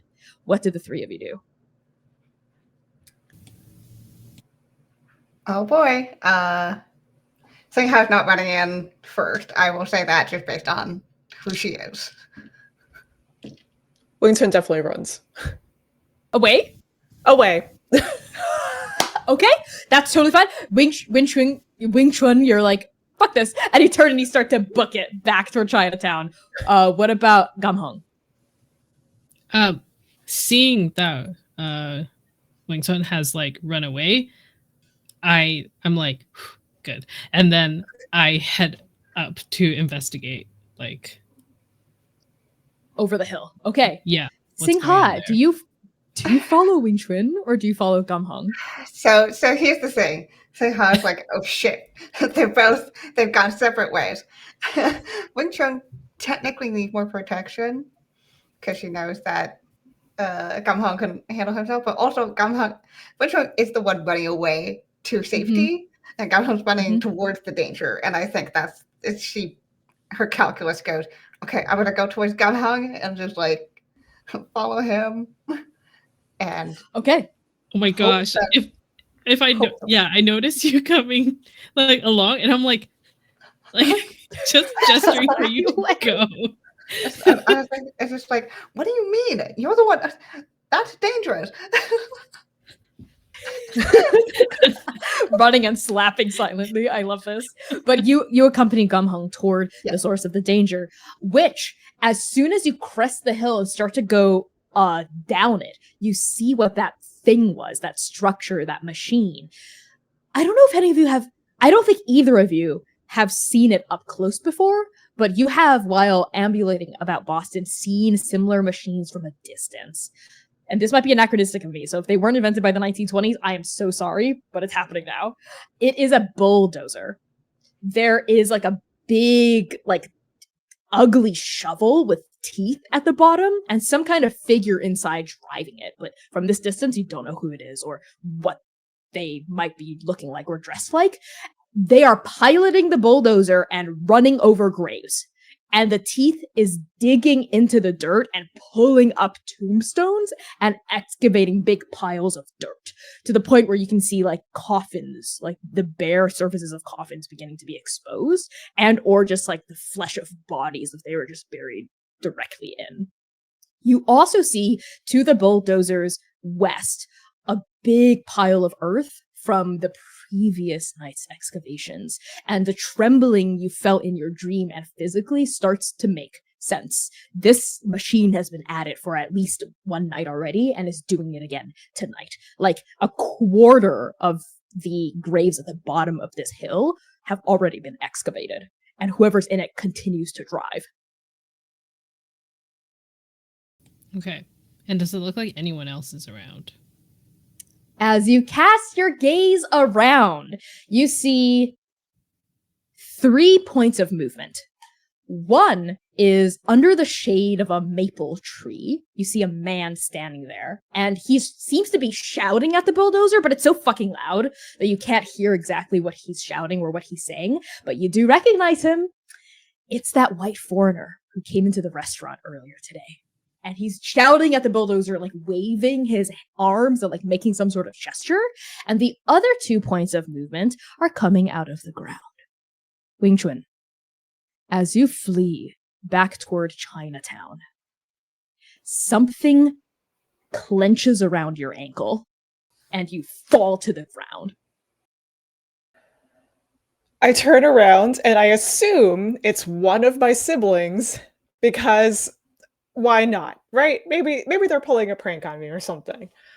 You see pale, rotted fingers clenched around your ankle coming out of a grave. And then you see a face with half of its mouth rotted away to expose like the sediment of teeth and just the corner of perforated jawbone. Eyes that are glazed over. They look like the eyes of dead fish at the wet market, and hair that's rotting off in clumps. Dead, rotted body. And the term comes to you immediately, Jiangshi, as this zombified vampire creature. Its grip clenches tightly, so tightly around your ankle, but it's not even the physical pain of it that gets to you. It's the spiritual pain. This thing is draining you, and I need you to cover another one of the slots on your character sheet with a Jiangshi block. Oof. I no longer have gambling or mahjong tiles. Yep. Oh my gosh. How are you reacting to this, making you Wing-Chun? better. It's turning me into a better person.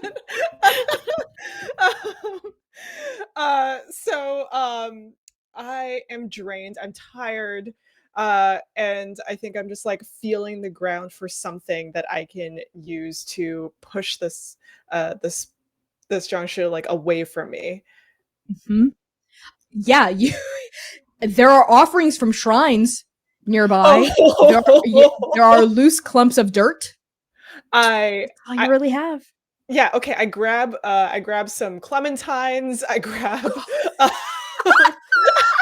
I grab some small cups of maybe like rice, if people like, put rice in the cups as an offering, and I just throw them at this undead thing.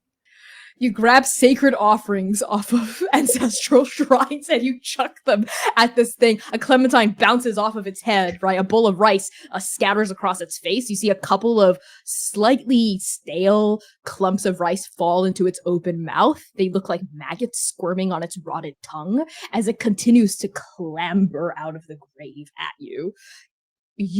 Are you technically the oldest? I am. I think I am. Then, yes, your mother's voice rings in your head as you think of Jiangshi. And as the oldest, you have access to this card, Defeating Jiangshi 101.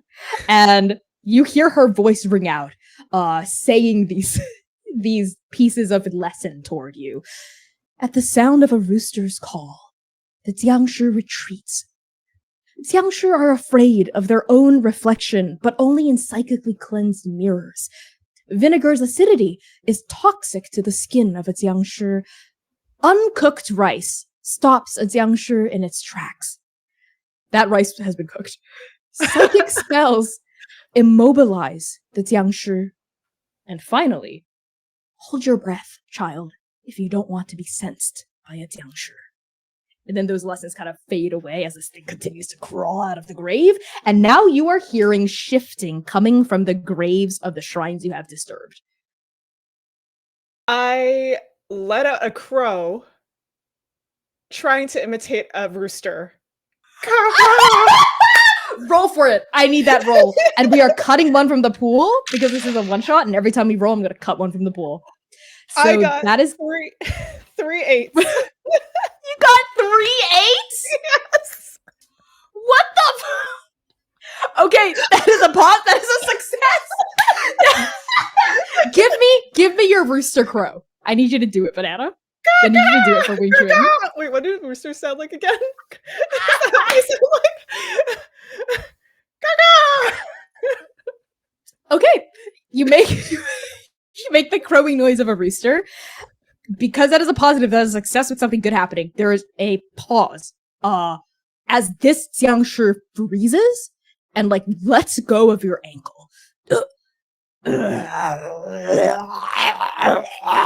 And it starts to sink back into the grave, letting the dirt cover it. And the other two graves that have started to move stop being disturbed. Like whatever is within them, interred within, become immobile. Wing-Chun, you are sat there flat on your ass, the crowing of a rooster still burning in the hoarseness of your throat.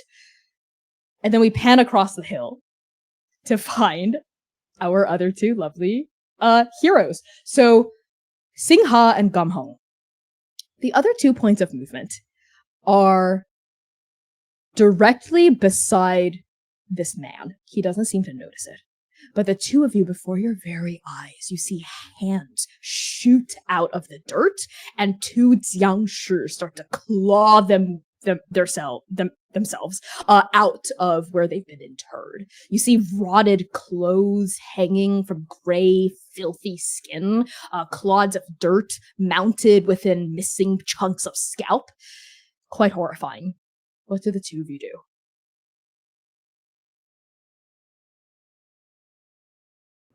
I think Singha will look to Gamhung. What do we do?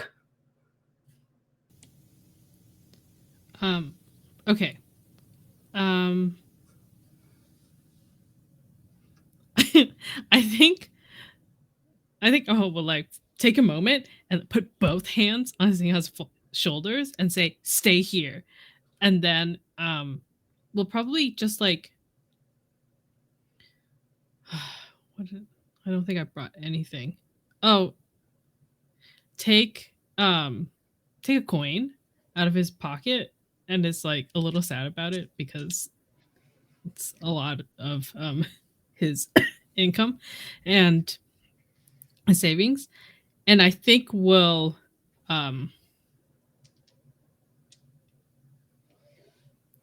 flick it at the closest Jiangshi towards whatever that figure, or towards Mr. Walgren? Yeah, okay. The one, yeah. I need you to roll for it. So that's gonna be 4d8 because we've already rolled twice. 4d8. Okay.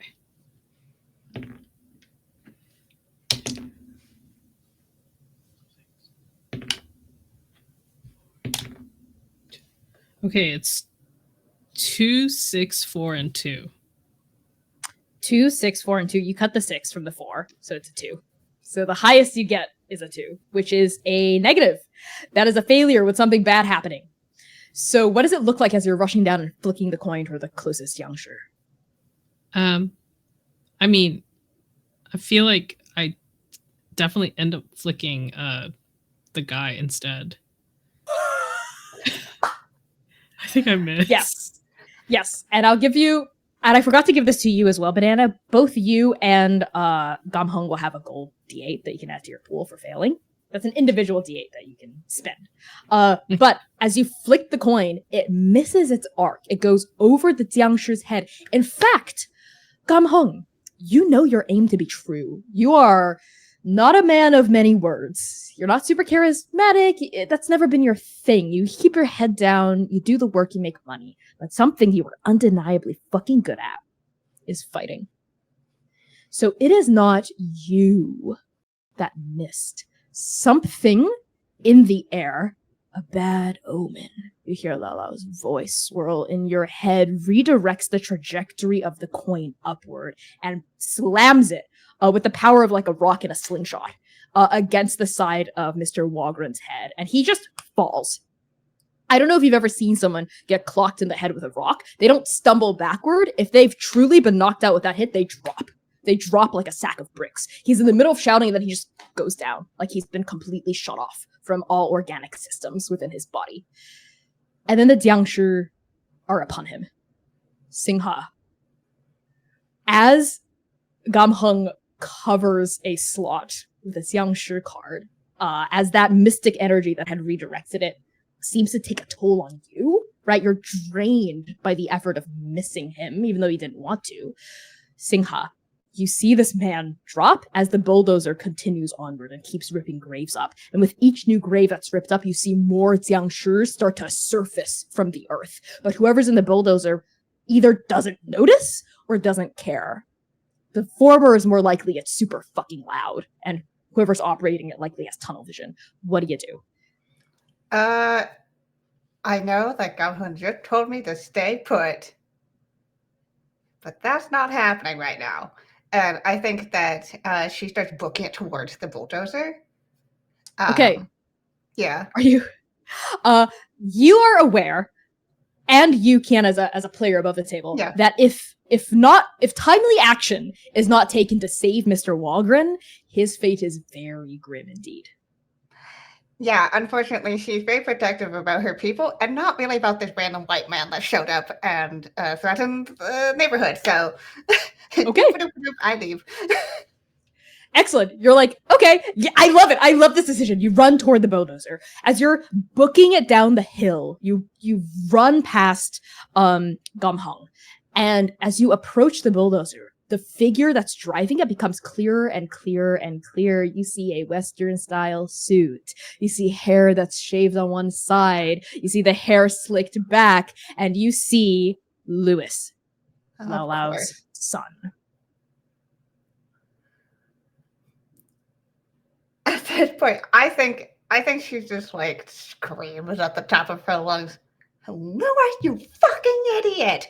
As she jumps, she is going to try to like get into, not like she's trying to get his attention. Okay. And that may include having to get into the cabin, into the cab. So you're trying to jump onto the bulldozer, open the door, and like enter the passenger side cabin? Trying, yes. Okay, that's a roll. That's 3d6. Sorry, Yep. 3d8. Make that roll. Yep. What happened? That's a 6, a 4, and a 1.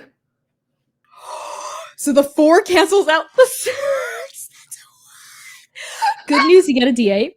Bad news, that is a failure with something bad happening. So I think that means you are unable to get inside the cabin, but you're kind of clinging onto the side of the bulldozer. It's going faster than it looks on the outside. On the outside, it doesn't go that fast, but as soon as you're on it, you fling yourself on it. Oh god, you're going. And it's shaking a lot. It's super loud, and it's super jittery. It's not like being in a car or on a horse. It's like every moment you have to fight to stay on so you don't get thrown off and hurt yourself by getting flung onto the ground and knocking your head against a headstone, or worse, run over under the tread or in front of the shovel. So you're hanging on for literal dear fucking life.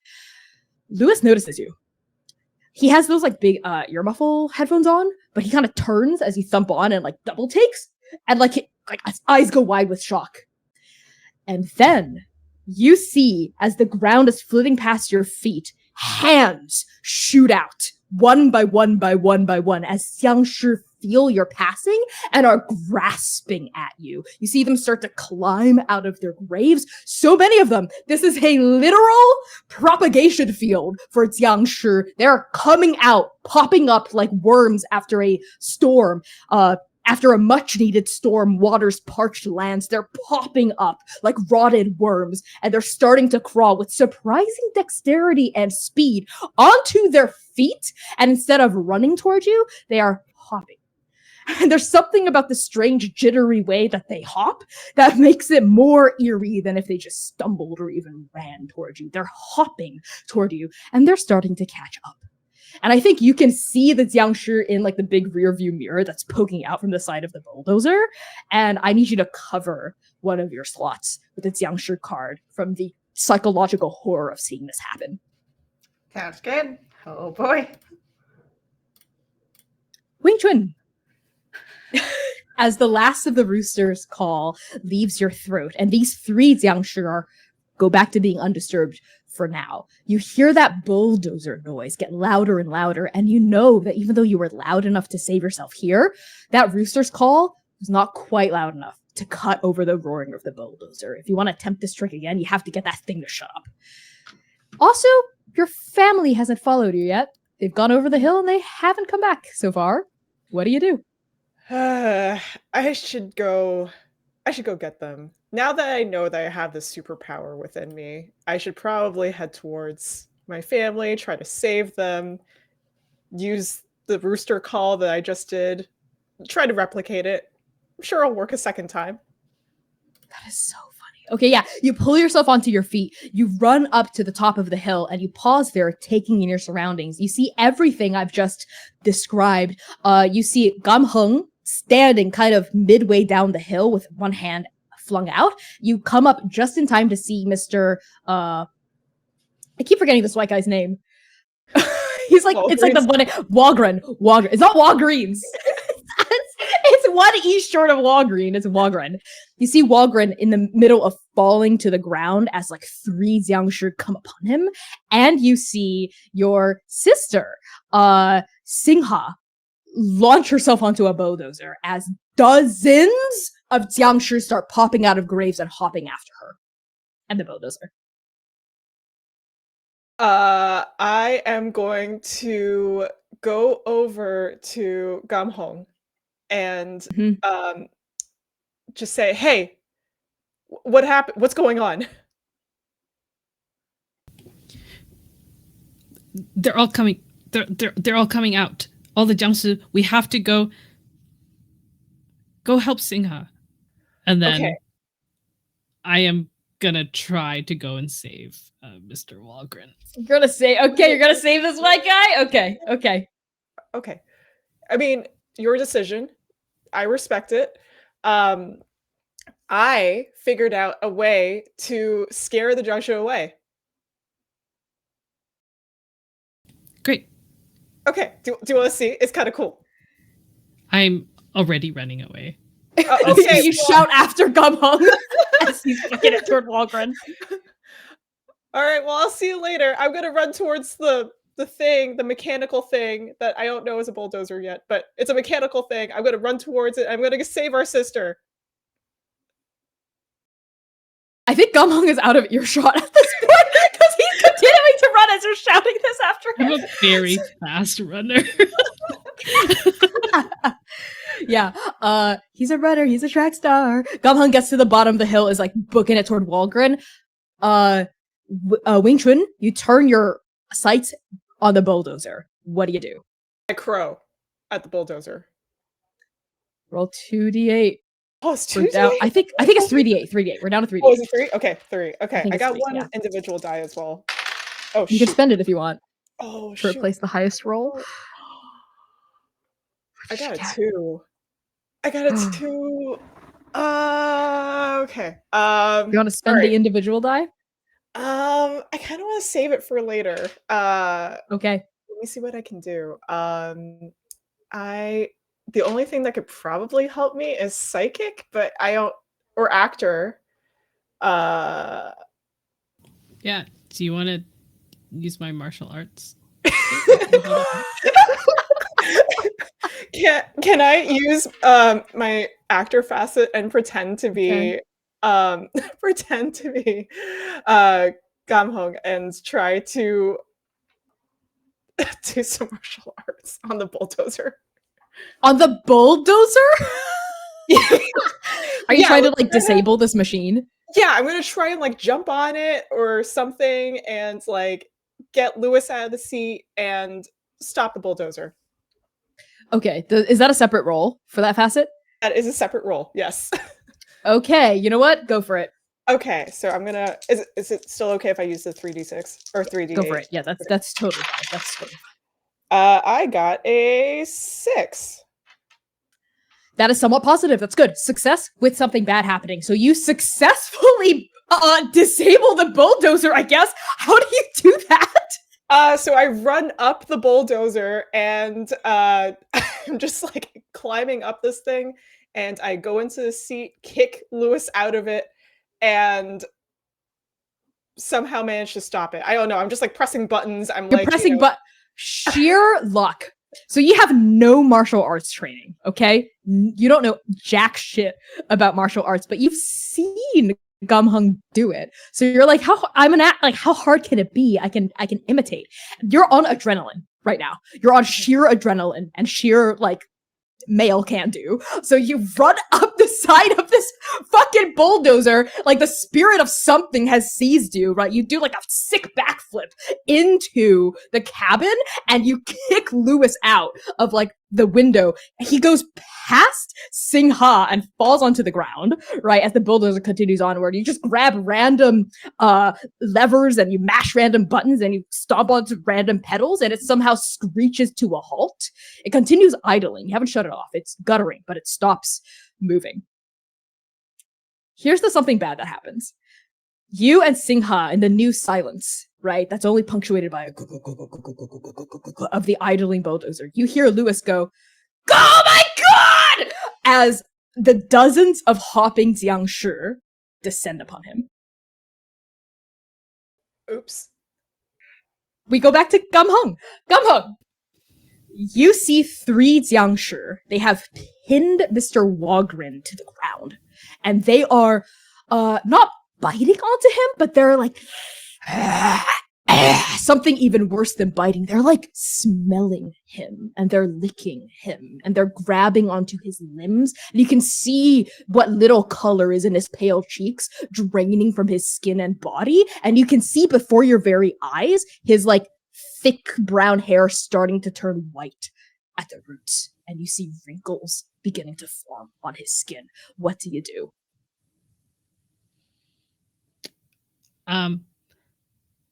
Okay. Could I say that because one of my skills is traditional culture and mythology, that Okay. I hold my breath as I approach? Yeah. You know what? Yes. You are first gen. You are the closest, I think, to you left China in your lifetime and like came here, Yes. right? And you're Yes. you're pretty new to America. So you remember all of these like folkloric sayings, they're like fresh in your mind. Yes, you absolutely can't hold your breath as you approach. So you don't draw their attention for as long as you can hold breath. Okay. I draw in a deep breath. Okay. And then I go up. I'm just gonna try to pull him from under them. Okay, you're good. Okay. Roll 2d8. Okay.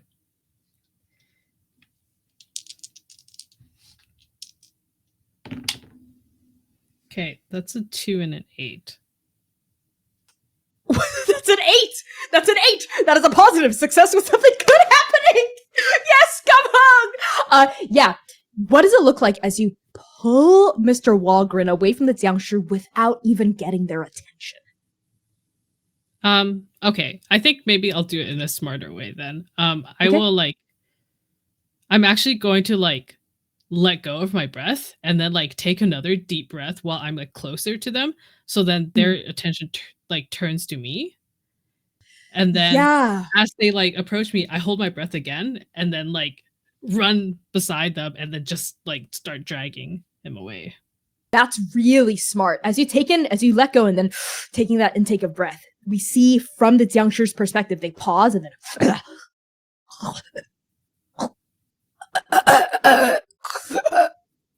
looking around, trying to see the source of the vitality they just sensed. And in their distraction, you run up and you grab Mr. Walgren with your breath locked in your lungs and you drag him far away from where these 3 Jiangshi are congregating. And when you're far away enough that you feel like you could safely let go of your breath and like be like a normal person again, you see Mr. Walgren start to rouse back to consciousness. His roots remain white and the wrinkles stay on his skin, but he is at least not actively deteriorating before your very eyes. What Okay. is your English proficiency? I'm listening 1, speaking 0, reading 0, writing 0. So you can understand a little bit of what he's saying, but you Yes. can't communicate back. You hear him say, and I'll just speak completely as him in English, and I'll let you decide how much of that you catch as Gamheng. You're one of you're that young man from the restaurant. What's wrong with my hands? They look like my father's hands. What's happening? The restaurant. The restaurant. God damn! This fucking Eastern magic. What is this? Listen. You have to sell that restaurant to me. You hear me? Okay? You cannot get in the way of this future we're trying to develop. Okay? You people cannot get in my way. Sell me your restaurant. So like as he's saying this, I'm like trying to pull him up so that he's Okay. like he can stand and therefore run and I don't need to keep dragging him. Does he do that? Does he stand? Yeah, he grabs onto you like a dying man to a life raft, right? He grabs onto you and like doesn't let go of you as he's demanding this, shaking your lapels basically into your face. Okay. I will. I think I'll grab like one of his arms and then like, I guess like pull it off, but like dragging him with me so that we can start running. Like, okay, yeah, he's saying things. I think I catch like, you restaurant man, and I'm like, okay, yeah, cool.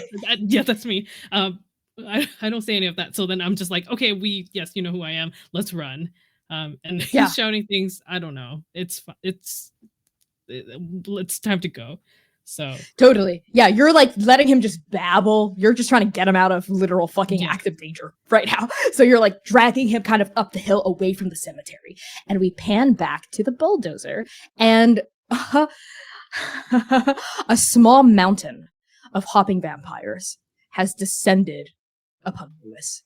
He's kind of on his back, right? He's like scabbling away from them, but they're like coming closer and closer and closer. And a couple of them fall down onto their knees and they're grabbing onto him and smelling him and licking him and like kind of like gnawing on the sides of his earlobes and whatnot. And both of you see like the color start to drain from his face. You see his hair starting to change color. You see wrinkles starting to go up the sides of his face. What do the two of you do? Lewis, hold your breath. Okay.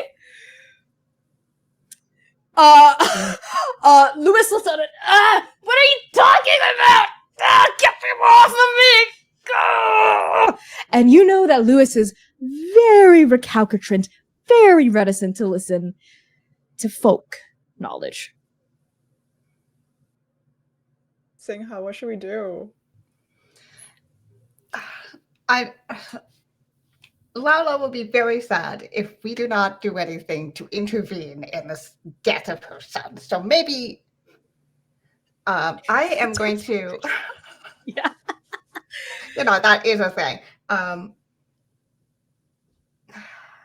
going to hop down from the bulldozer. What? I'm holding my breath because I trust... Okay. Listen, I don't trust my brother about a lot of stuff, but I do trust him on things he knows about these things. And so hold my breath, and I am shoving my hand on top of Lewis's mouth and nose. Okay. Roll me 2d8. Great. I think I have, and I have an extra die. Wing-Chun, you can help if you wanted to. I think there's a help action that folks can take. Yes, I'm going to help. You can spend your individual dice. I help. That is a 1 and a 7. 7 is not bad. That's real good. That's actually really good. That's actually the best. That's actually the best result you could get. So yeah, yes. You clap your hand over his mouth and nose, and he lets it out, and he can't breathe. But in that moment, both you holding your breath and him holding his breath, the Jiangshi, this corpse bolus, this tangle of limbs and hopping feet and rotted flesh blending into hair and clotted scalp and fingernail and tendon freezes.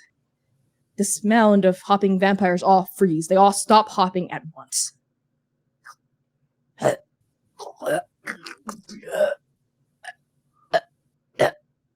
And in that moment, Singha, you have the opportunity to drag this motherfucker away. I'm moving him. His eyes are bugging out of his head, the size of dinner plates. And where do you and Wing-Chun abscond to? Probably keep an eye out for where our other one is. Come on, Nguyen. You see him huffing it up the hill with this like white guy slung over his shoulder. I think we're going to go in the same direction. We're going up the hill. Okay. Still holding your breath. All three of you, with your various companions in states of distress, hoof it up the hill just in time to see the light beginning to brighten across the horizon. And I think it's impossible for you all to hold your breath for longer than like 5 to 10 seconds when undergoing heavy exercise. So you have to breathe and then hold it and then breathe and hold it. But that's enough to get the attention of this legion of Jiangshi at the base of the hill. They all turn their heads to look at the three of you escaping up the peak, and they start hopping up the slope after you. You are racing against the clock to get to sunrise. As the Jiangshi, like carnivorous ants, start bouncing and hopping their way up the slope, and we see you all with a bit of a modest lead in front of the vampires, like hoofing it up. And as soon as your family gets to the peak, I think your hearts drop a little as you see the grave sites on the other side of the hill are also being disturbed. You see more hands clawing out of earth, more Jiangshi pulling themselves out of the dirt. You are sandwiched by Jiangshi in front of you at the base of the hill and Jiangshi hopping their way up the base of the hill behind you. What is kind of like this image we get as the three of you with Mr. Walgren and Lewis in tow kind of like come together at the peak with these two waves of zombified vampires converging upon you? What is the image we get from Singha? I think it's shock, right? It's this just unsure about what to do, and glancing to Wing-Chun and Gamheng, just back and forth. What do we see from Wing-Chun? Wing-Chun is just backing away, trying to still hold his breath, but he needs to like gasp for air every so often now. And what about Gamheng? This is the moment that Hung pushes Mr.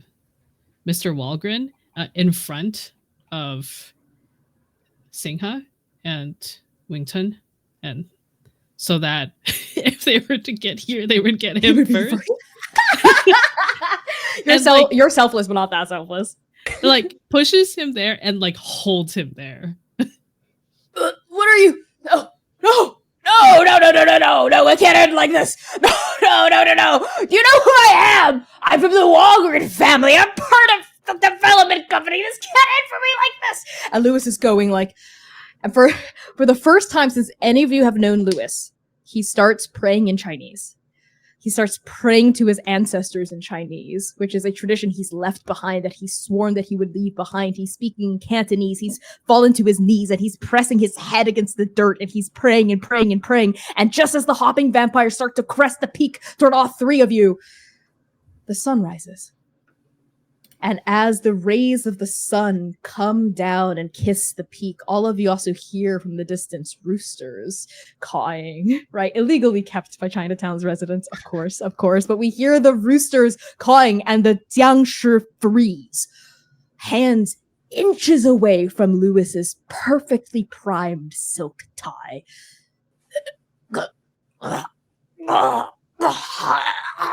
And they turn and they start retreating, hopping backward, turning, stumbling, hopping, bouncing back down the slope like rotted, fetid marbles of flesh. They retreat back into their overturned graves and they shovel fistfuls of dirt back over their bodies. And by the time the last rays of sun evaporate the morning dew, every single Jiangshi is once again buried under dirt. Mr. Walgren falls, like collapses in relief in a puddle at the top of the hill. Oh God. Oh Jesus. Oh, thank you, Lord. Oh, thank you, Jesus. Oh, thank you to the three of you for saving my life. I suppose you're Eastern, whatever, mystic. I suppose there's some degree of truth to that, isn't there? What a phenomenon. What? Ooh. I will actually, I'm going to pull him up by his arm, and then I'll look at Singha and say, tell him this is what he deserves. and then I'm gonna deck him. After we're seeing how it translates. Yeah, I think Seiha's like, he says this is what you deserve. What? And then you would fucking knock him out in one hit, and he like crumbles to the ground like a sack of rocks. Lewis, or rather, Qiu Bu raises his head from the dirt, which is kind of smeared with grave soil, looks up at the three of you, and then scrambles to his feet. In Cantonese, he says, I'm so sorry. I've just been so blinded by greed. I was trying to do what was right for my family, for our community, and I'm never going to apologize for that. But I would love to just put a hand, like I will not punch him. I'll put a hand on his chest, and then I'll say, "Save this for your mother."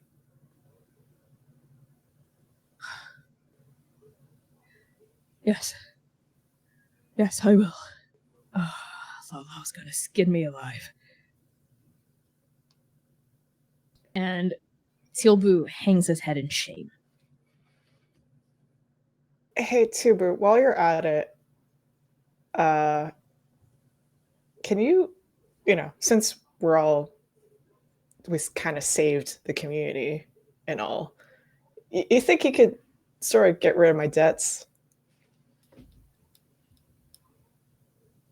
Absolutely the fuck not.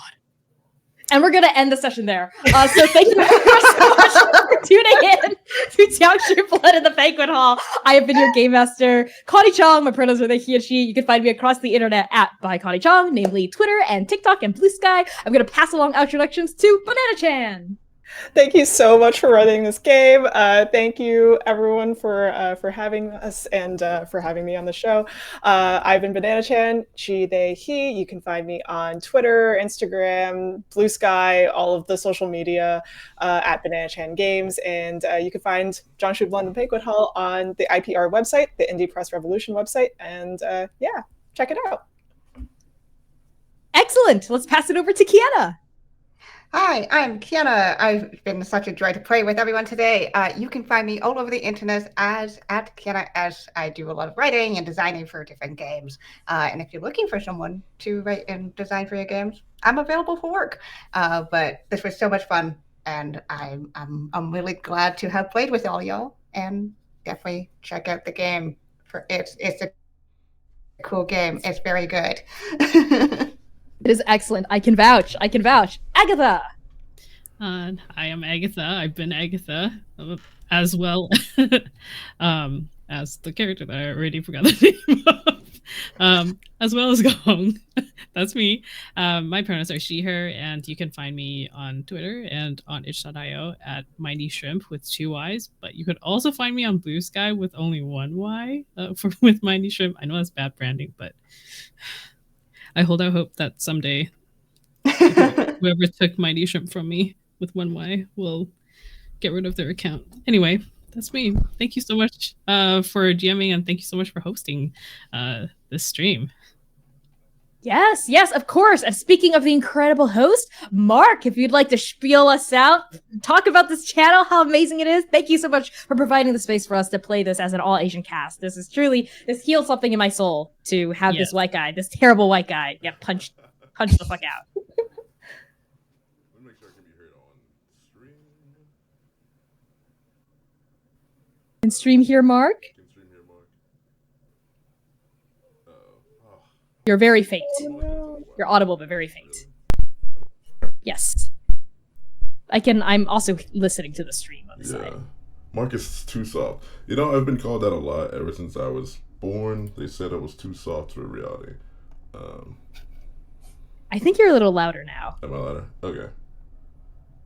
Now I got you. Okay, cool. Cool. Yes, thanks so much to our wonderful cast. This has been the Apochromatic Unlimited Halloween Special. A one-shot presentation of Jiangshi Blood in the Banquet Hall. Of course, a round of applause for our amazing cast of stars here tonight. I also want to shout out our behind-the-scenes crew at Apochromatic. Leona, the Bloody Maples in chat, the Potato of Death, Taylor, for our overlaid art, our APOC U VIP patron and moderator supreme, Red Sev, and finally, our executive producer of actual plays, Doomsday, Dapper Wombat. If you love this actual play presentation, support the work of this all BIPOC organization, our actual plays, and our incredible Apochromatic Unlimited zine, and all the cool BIPOC projects we're working on by becoming one of our patrons. You can check us out at patreon.com/Apochromatic-Unlimited. Wow. This has been a wonderful game. I have been Mark J, the disembodied voice of Apochromatic Unlimited, and I wish you a happy and horrific Halloween. Have a happy and horrific Halloween, folks!